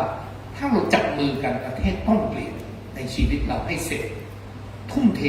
มุ่งมั่นอยากทำสำเร็จโดยไม่ใช้เงินหลวงก็คือใช้วิธีการ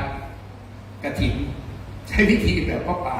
นะครับก็ช่วยกันแบบจากไม่มีอะไรเนี่ยเสกสิ่งไม่มีที่ดีให้ปรากฏเสมอเริ่มจากคนเดียวอันนี้พวกชักเยอะเพื่อนชักเยอะแถมมีเพื่อนพระมีพระเป็นเพื่อนมีเพื่อนเป็นพระอีกโอ้โหในนี้ไปกันใหญ่เลยนะมีทุกอาชีพมาหมดแล้วทีนี้แล้วก็ลงไปทำงานเพื่อฝากอนาคตคือเยาวชนเพื่อทำอะไรสร้างชาติแปลง่ายๆเลยน้องเราทุกคนอยู่ในประเทศหนึ่ง200 กว่าประเทศน้องฟังดีๆเลยนะเราทุกคนเกิดตรงไหนเป็นประชาชนชาตินั้นสัญชาตินั้นมันมีคนดีคนชั่วอยู่ปนกันทุกที่ในโลก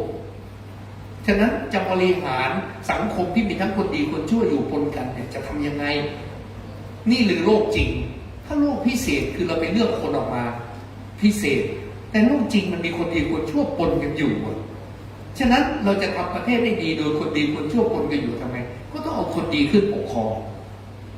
พ าคนดีขึ้นข้างบนให้ได้ คนไม่ดีอยู่ข้างล่างที่ประเทศไหนเอาคนไม่ดีขึ้นข้างบนเอาคนดีอยู่ข้างล่าง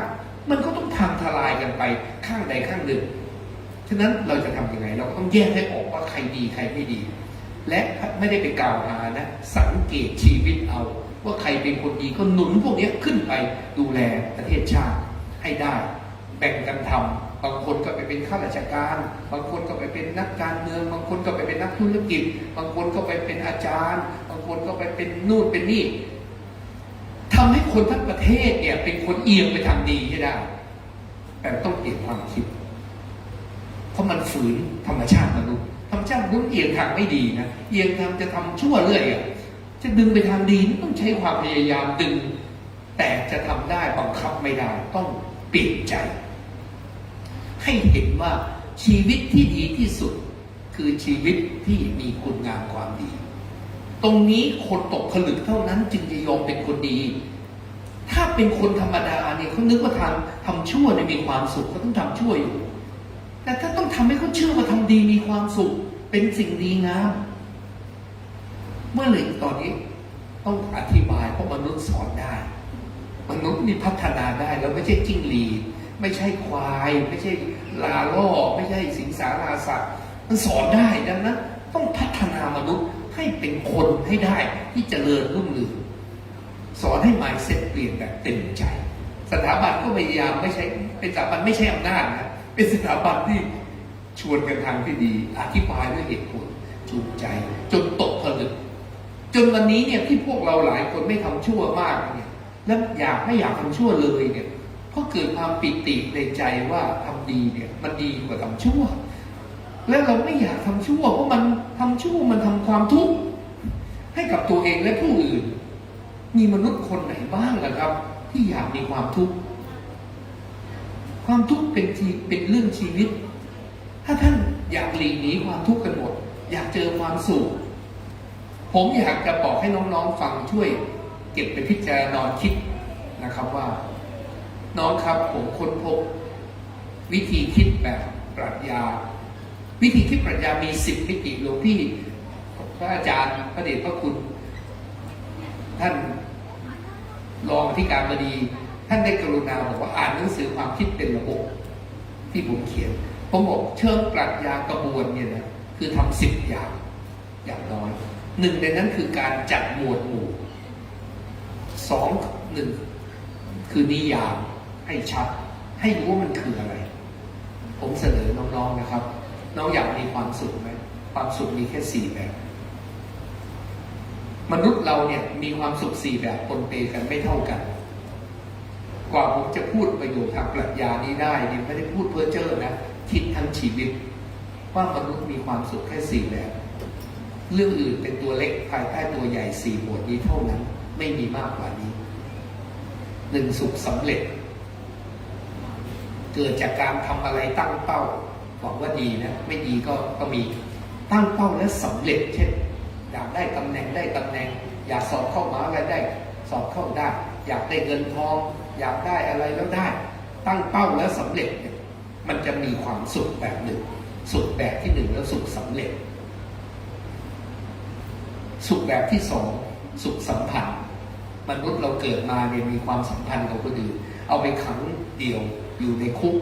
บ้าตายเพราะผิดธรรมชาติมนุษย์ที่ไม่ปฏิสัมพันธ์กับใครสุขสัมพันธ์ดีทำให้เกิดสุขสัมพันธ์ไม่ดีทำให้เกิดทุกข์อันที่3สุขสงบพระส่วนใหญ่ที่บวชได้นานเพราะเป็นพระเดชพระคุณที่สนใจความสงบในใจจึงเป็นพระได้นานถ้าเผื่อไม่ชอบความสงบในใจเป็นพระได้แป๊บเดียวบวชตามประเพณีแล้วเลิกสึกหมดสุขสงบผมเรียกว่าสุขสงบนะสุขแบบที่4สุขสารานทีนี้พอคนเข้าใจผิดว่าสารานมายังไงวิ่งหากันใหญ่เลยไปดริ้งนิดนึงก็สารานแล้วไปนั่งไปทำอะไรที่มีความสนุกสนานเด็กเล่นติดเกมเนี่ยเพราะมันสนุกมันสุขสารานเล่นเกมหรือผู้ใหญ่บางทีเชียร์ฟุตบอลเนี่ยโอ้โหสนุกสนานมากมนุษย์ต้องการความสุขสารานสุขสารานไม่ผิดนะถ้าเป็นสารานในเรื่องที่ดีมันไม่ผิดมนุษย์มีแค่นี้ครับ4แบบแล้วผมเขียนไว้ในวันเกิดผม ตอนผมปี 2538 วันที่ 9 กันยาผมเขียนข้อความไว้ว่า ผมค้นพบตกผลึกมาจนถึงปีนั้นถึงปีนี้มันจะ30 ปีแล้วค้นพบว่าความสุขมี4แบบแค่นี้ถ้าเราสามารถเอาความสุขไปสร้างประโยชน์เรียกว่าประโยชน์สุขคือความสุขมี4แบบปนเปกันอยู่แต่ละคนสัดส่วนไม่เท่ากัน 100% แบ่งเป็น4แบบน้ำหนักที่ให้จุดเน้นไม่เท่ากันถ้าความสุขที่เราทำอย่างมีความสุขมันจะอยากทำและถ้าความสุขที่เราอยากทำแล้วมันเกิดประโยชน์โอ้โหเรียกว่าประโยชน์สุขบางทีสุขไม่มีประโยชน์กับสุขมีประโยชน์สุขแบบมีประโยชน์นี่ยิ่งใหญ่มากเกิดประโยชน์สุขประโยชน์กับตัวเองเราเนี่ยง่ายแต่ประโยชน์กับคนอื่นยากกว่าเยอะและมนุษย์เราเนี่ยไม่ได้อยู่เพื่อตัวเองอยู่เพื่อคนอื่นเพราะจักรวาลนี้มีความเชื่อมโยงกันไม่มีใครเป็นอิสระจากกันมีผลต่อกันอย่างโยงใหญ่ดังนั้นถ้าเราสามารถเกิดประโยชน์สุขมากสุดตอนนี้ทฤษฎี utilitarianism ช่วยผมแล้วทำยังไงจะเกิดประโยชน์มากที่สุดกับคนจำนวนมากสุดที่ไปถึงได้จริงสุดอันนี้ผมเริ่มเติมเข้าไปแล้วเริ่มเติมของตัวเองแล้วพูดง่ายคือเยี่ยมต่อยอดอยู่บนนักปราชญ์ราชบัณฑิตทั้งหมดที่คิดเรื่องชีวิตตั้งแต่อริสโตเติลไล่มาถึงพระศาสดาคือเห็นหมดเลยว่ามันไม่ได้ขัดแย้งกันเลยนะเพียงจัดระเบียบความคิดให้เข้าที่จะเกิดประโยชน์สุขยังไงครับทำอะไร1 ชีวิตมี2-3 หมื่นวันจะทำยังไงดีให้เกิดประโยชน์สุขมากที่สุดใน2-3 หมื่นวันกับคนเยอะที่สุดอย่างที่เป็นไปได้จริงสร้างชาติเพราะเป็นที่เดียวที่เราทำให้ประชาชนหมู่ใหญ่สุดที่อยู่กันแบบธรรมชาติมีคนดีคนชั่วคนเปกันมีอำนาจรัฐอยู่และถ้าทำชาติให้ดีได้หน่วยใต้ชาติดีหมดเพราะทุกคนต้องพึ่งพิงอำนาจรัฐและเหนือชาติขึ้นไปก็จะได้ประโยชน์กับโลกดังนั้นเราจะไม่เป็นคนโลกเกะกะอยู่ในโลกใบนี้ถ้าหากว่าเรานั้นไม่ได้ทำตัวเป็นประโยชน์ของไม่มีประโยชน์ไปดองไว้มันก็ลกในบ้านถ้าเราไม่ทำประโยชน์เราก็เป็นคนโลกจะทำยังไงเพื่อเราอยากเป็นคนโลกคือทำประโยชน์สุขให้เกิดขึ้นกับตนและผู้อื่นอย่างมากสุดดีสุดเยอะสุดผมบอกว่าสร้างชาติเนี่ยดีสุดนี่แหละทำไมจำเป็นต้องสร้างชาติเพราะว่าทำอย่างอื่นมันได้นิดเดียวเป็นซีกเป็นเสี้ยวครับเป็นซีกเป็นเสี้ยวทุกอย่างที่เราทำมีคุณค่าเพราะมันไปส่งผลลัพธ์ impact ที่หลวงพ่อพระเดชพระคุณท่านพูดเมื่อกี้ว่าต้องมี input output outcome มี impact ผมก็เลยมอบหนังสือให้พระเดชพระคุณไปเล่มหนึ่งที่เป็นทฤษฎีที่ผมสอนฝรั่งไกลกว่าทฤษฎีฝรั่งหมดคือ 8E ฝรั่งสอนแค่ E 3 ตัว 4 ตัวผมเนี่ยบอกมี8 ตัวใส่ input เข้าไปใน process กระบวนการทำให้เกิด output outcome outdo outburst outbound outlast outwin รวมกันทั้งหมดเนี่ยคือทำให้เกิด impact สูงสุดข้ามการเวลาข้ามเขตอะไรล่ะครับที่สร้างชาติถ้าน้องๆยังไม่เข้าใจว่าทำไมสร้างชาติจำเป็นเพราะคนฉลาดทำน้อยได้เยอะทำน้อยได้เยอะยิงปืนนัดเดียวได้นกมาทุกฝูงยิงนัดเดียวจะไปเอา2 ตัว1 ตัว1 ฝูง2 ฝูงทำไมเอามาทุกฝูงและสร้างชาติทุกฝูงเพราะอะไรเพราะมนุษย์อยู่ด้วยกันมีคนดีคนชั่วต้องควบคุมคนชั่วไม่ให้ทำร้ายคนดีรัฐเท่านั้นที่มีอำนาจนี้ภาษาฝรั่งเรียกว่า force of state อำนาจอธิปไตยคืออำนาจที่รัฐมีกำลังบังคับไม่ให้คนทำชั่วไปทำร้ายคนดีที่อื่นไม่มีนะครับอำนาจรัฐเท่านั้นที่บังคับได้ผ่านกฎหมายกระบวนการยุติธรรมดังนั้นถ้ารัฐไหนไม่อยู่ในรัฐจะเกิดอะไรขึ้นคนก็ไปทุบหัวคนไปทำร้ายไปฆ่าคนไปปล้นสะดมไปข่มขืนคนโดยที่ไม่ต้องมีใครต้องรับผิดชอบต่อใครอยู่ในรัฐเท่านั้นจึงแก้ปัญหานี้ได้อย่างอื่นไม่ได้แต่หน่วยอื่นใช้อำนาจรัฐผ่องถ่ายลงมาจะถึงหมดไปหน่วยย่อยอื่นทั้งหมด แพทยสภาเป็นสมาคมแพทย์แบบหนึ่ง มีอำนาจรัฐจึงสามารถถอดนายแพทย์เป็นนายธรรมดาได้ เมื่อแพทย์ทำชั่วไม่ได้ทำดี ถ้าไม่มีอำนาจรัฐยอมรับแพทยสภา ชุมชนแพทยสภาก็ไม่มีพลังแก้ปัญหา ฉะนั้นเราจึงต้องไปยึดโยงที่ระดับชาติเพราะมีอำนาจรัฐและอำนาจรัฐที่พวกเราโยงใยไปสร้างนั้นคือสร้างคนเนื้อเยื่อในชาติให้มีจิตใจสร้างชาติจริงๆและปรารถนาอยากให้ประเทศเป็นประเทศที่อยู่กันอย่างมีคุณภาพ มีเป้าชัดเจนว่าอยากมีคุณภาพแปลว่าอะไรที่สถาบันเราก็เรียนที่นี่อยากให้น้องๆมีโอกาสตอนปิดเทอมมีโอกาสไปเรียนทุกวันสักเดือนนึงเพื่อจะเข้าใจชีวิตของการเป็นเยาวชนที่ทำประโยชน์ตอนเป็นผู้ใหญ่อย่างไรตอนนี้เอาเบื้องต้นในค่ายอยากจะเล่าว่าทำไมต้องสร้างชาติเพราะสร้างอย่างอื่นชกลงหมดมันหายสลายหายไปหมดทำเลยไม่ได้ถ้าสร้างชาติครอบครัวจะดีขึ้นหมู่บ้านจะดีขึ้นองค์กรธุรกิจจะดีขึ้นราชการจะดีขึ้นพื้นที่จะดีขึ้นหน่วยงานทุกประเภทที่รวมตัวกันทุกแบบดีขึ้นหมดและโลกจะดีขึ้นเพราะโลกก็ประกอบด้วยชาติต่างๆที่หวังจะสามารถไม่เกิดการทำลายล้างเกิดสันติสุขสันติภาพสันติธรรมบนโลกดังนั้นถ้าชาติดีเราสามารถช่วยโลกได้ถ้าชาติเราไม่ดีเราช่วยใครก็ไม่ได้บนโลกใบนี้จึงต้องสร้างชาติเท่านั้นชาติก็มีอำนาจอธิปไตยเป็นหลักจึงทำไมต้องสร้างประเทศเพราะเราเป็นคนไทยเกิดที่นี่เป็นหนี้บุญคุณแผ่นดินนี้ต้องสร้างประเทศของเราให้เจริญจึงอยากเล่าน้องๆว่ามีความจำเป็นต้องสร้างชาติเพราะเรื่องอื่นเป็นตัวย่อยหมดถ้าสร้างชาติได้เรื่องอื่นจะสามารถบูรณาการเข้ามาเกิดประโยชน์สุขได้หมดและคนมากที่สุดจะได้ประโยชน์และมันจะต่อเนื่องยาวนานเพราะชาติไม่ได้ตายไปพร้อมเรามันอยู่ต่อเนื่องได้เมื่อพูดว่าจำเป็นต้องสร้างชาติทำไมเยาวชนจำเป็นขนาดไหนเร็วไหมจำเป็นขนาดไหนจำเป็นถ้าเราฉลาดจะเกิดประโยชน์สุขมากสุดกับคนมากสุดในโลกแบบที่มีความสัมพันธ์อธิปไตยให้ชาติให้เจริญเราเรียกว่าเจริญสูงสุดคืออารยะก้าวไปที่อารยะคือมีชีวิตที่สามารถทำให้ชาติเจริญเป็นคนดีคนเก่งคนกล้าในชาติเป็นคุณสมบัติของคนประจำชาติง่ายๆจำง่ายๆเลยเป็นคนดีเห็นแก่ส่วนรวมมากกว่าส่วนตนเป็นคนเก่งมีความรู้ความสามารถทักษะทำอะไรก็ทำได้หมดมีบุคลิกชีวิตที่รองรับและเป็นคนกล้ายืนหยัดทำสิ่งที่ถูกต้องตั้งแต่เป็นคนอายุน้อยๆทำไมต้องมาเริ่มที่เยาวชนคำตอบเพราะว่าเยาวชนเป็นอนาคตที่ยาวไกลที่สุดทำไมเราเอาเยาวชนวัยนี้ไม่เอาอายุ0 ขวบ1 ขวบเพราะแบบบอกเกินไปคุยกันยังไม่รู้เรื่องเราจึงมาเอาเยาวชนวัยนี้ที่เร็วที่สุดเท่าที่เป็นไปได้เด็กกว่านี้อาจจะคุยกันยังไม่ค่อยรู้เรื่องแก่กว่านี้อาจจะมีปัญหาแปดเปื้อนเยอะแล้วและก็แก้ปัญหาได้ยาก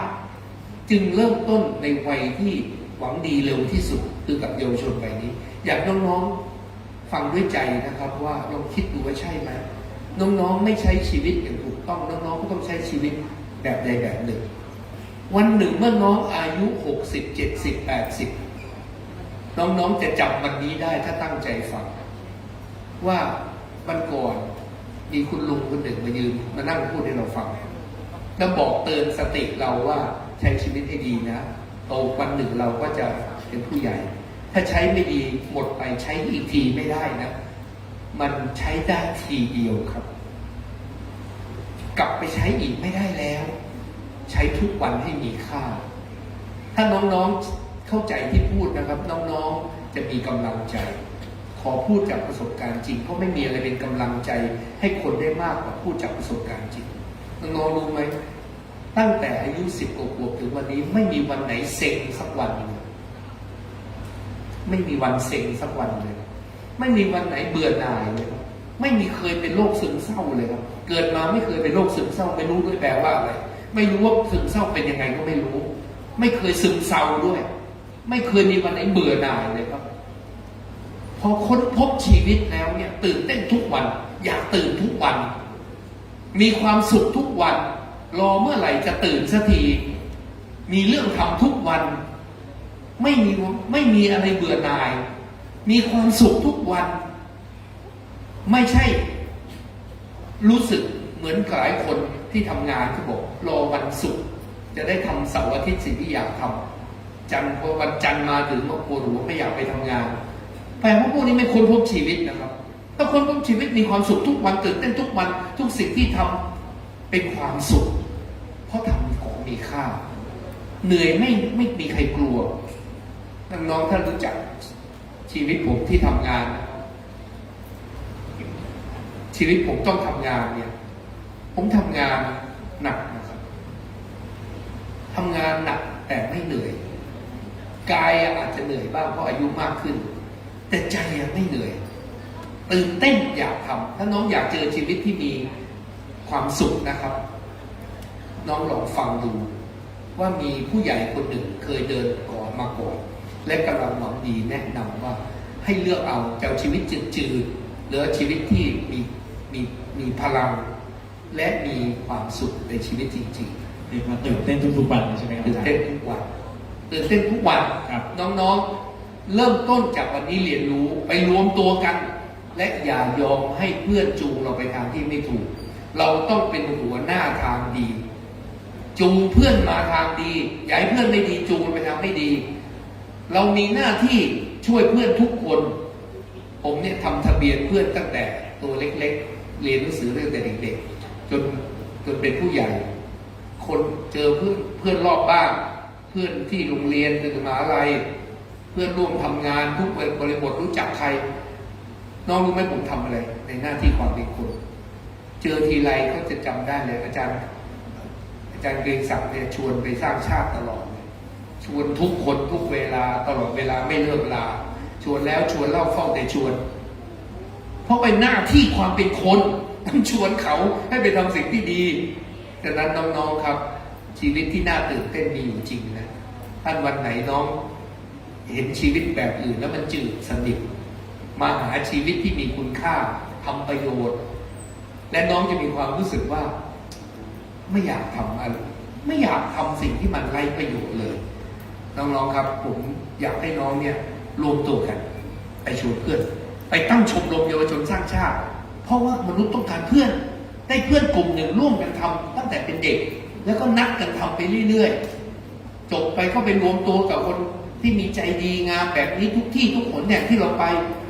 จบจากโรงเรียนไปเรียนมหาวิทยาลัยก็ไปอยู่ชมรมเยาวชนสร้างชาติไปทำกิจกรรมไปทำโปรเจกต์ไปทำนวัตกรรมเพื่อทำประโยชน์และก็พออยู่มหาลัยก็ส่งต่อให้น้องจบปุ๊บไปที่ทำงานไปรวมเพื่อนในที่ทำงานทุกที่ให้เป็นคนดีเก่งกล้าสร้างชาติให้ทุกที่พอแก่ขึ้นมากลับบ้านหมู่บ้านเราไปยังไงครับไปสร้างคนชุมชนคนสร้างชาติในหมู่บ้านของเราให้มันเป็นแผ่นดินไทยสักที่เดียวในโลกประวัติศาสตร์โลกมนุษย์ไม่เคยมีแบบนี้นะครับที่ทำอย่างจริงจังเป็นระบบให้มีคนสร้างชาติอยู่เต็มแผ่นดินและเอาหัวกระบวนเป็นตัวนำที่เป็นคนดีเก่งกล้าที่สุดเป็นตัวนำอยากจะชวนน้องมาสร้างของยั่งยืนอย่างอื่นฉาบฉวยมันล่มสลายไปพร้อมกับสภาพที่เปลี่ยนไปไม่มีอะไรอยู่ยั่งยืนถ้าไม่ทำด้วยที่ชีวิตของคนที่เปลี่ยนไปจริงๆความคิดไปทางไหนชีวิตไปทางนั้นอยากเปลี่ยนโลกเปลี่ยนชีวิตอยากเปลี่ยนชีวิตเปลี่ยนความคิดน้องๆครับวันนี้ที่เราคุยกันเนี่ยผมว่าน้องไม่เด็กเกินไปหรอกที่ฟังไม่รู้เรื่องน้องก็เป็นคนมองหาคุณค่าชีวิตทุกคนเหมือนกันอย่าไปเอาของเพ้อเจ้อมาใส่หัวเราโดยที่ทำลายชีวิตเราเลยเด็กวันนี้อยู่ในโลกดิจิทัลวันหนึ่งเราโดนความสนุกสนานเล่นเกมวันหนึ่งไม่รู้กี่ชั่วโมงซึ่งมีแต่ความสนุกเล็กน้อยแต่ไม่ได้ช่วยอะไรเราเพื่อเตรียมเป็นผู้ใหญ่ที่ดีที่สุดในอนาคต มีเวลากี่วัน365 วัน คูณ 22 ปีกว่าจะจบปริญญาตรีโดยประมาณ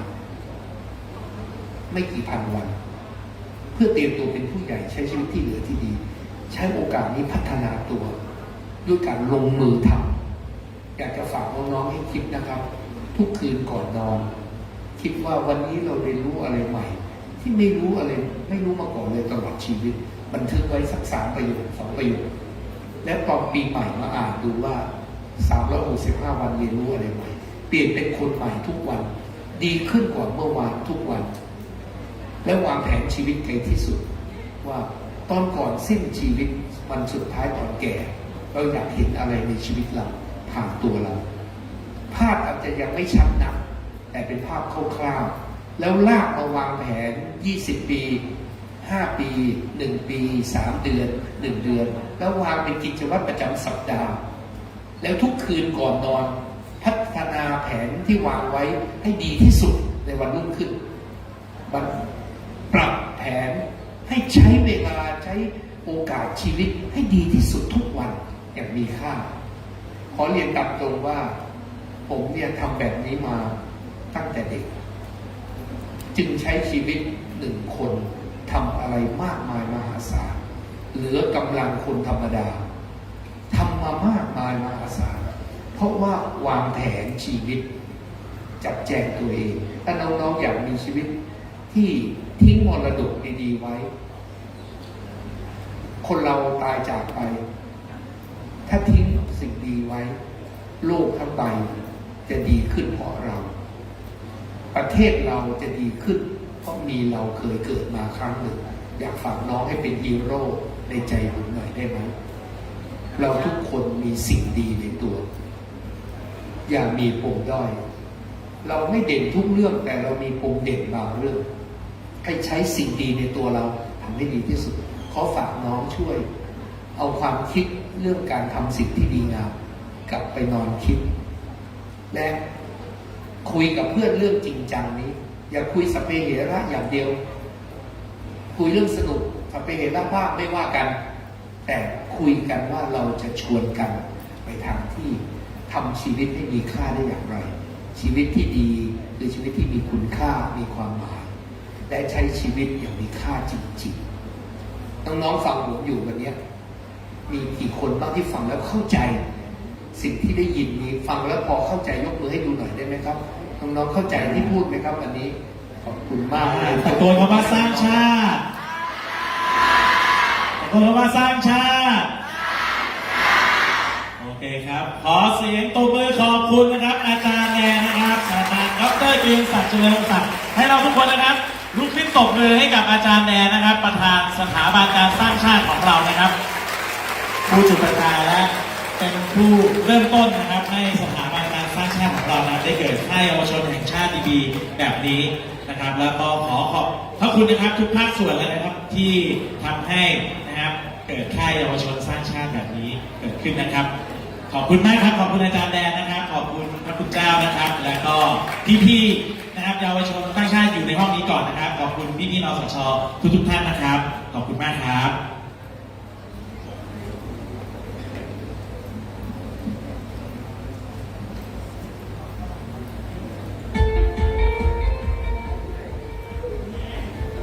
เอาละครับ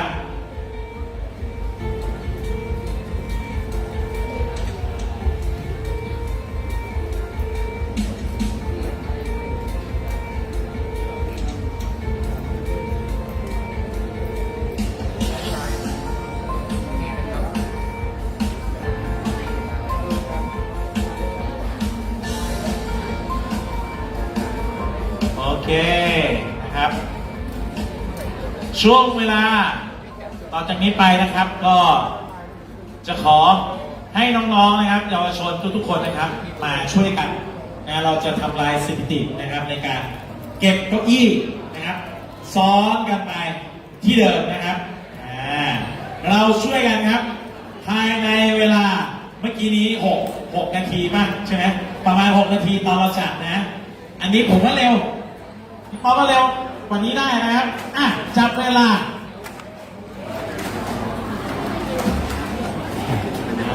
คน คนละไม้คนละมือช่วยกัน ก็เป็นนั้นว่าการถ่ายทอดสดงานโครงการอบรมเปิดโครงการอบรมเยาวชนสร้างชาติที่จังหวัดขอนแก่นณห้องประชุมเฉลิมพระเกียรติ 80 พรรษาที่มหาวิทยาลัยมหาจุฬาลงกรณราชวิทยาลัยวิทยาเขตขอนแก่นก็เสร็จสิ้นลงในช่วงบ่ายแต่เพียงเท่านี้ซึ่งช่วงต่อไปเยาวชนก็จะได้เข้ารับการอบรมในช่วงเวลาที่เหลือต่อจากนี้ก็คงจะได้เปิดโอกาสให้ทีมเข้าอบรมได้ดำเนินการต่อไปช่วงนี้ขอยุติการไลฟ์สดไว้เพียงเท่านี้ก่อนนะท่านผู้ชมแล้วเดี๋ยวเรามาติดตามรับชมในโอกาสต่อไป เดี๋ยวเราเก็บเก้าอี้เซต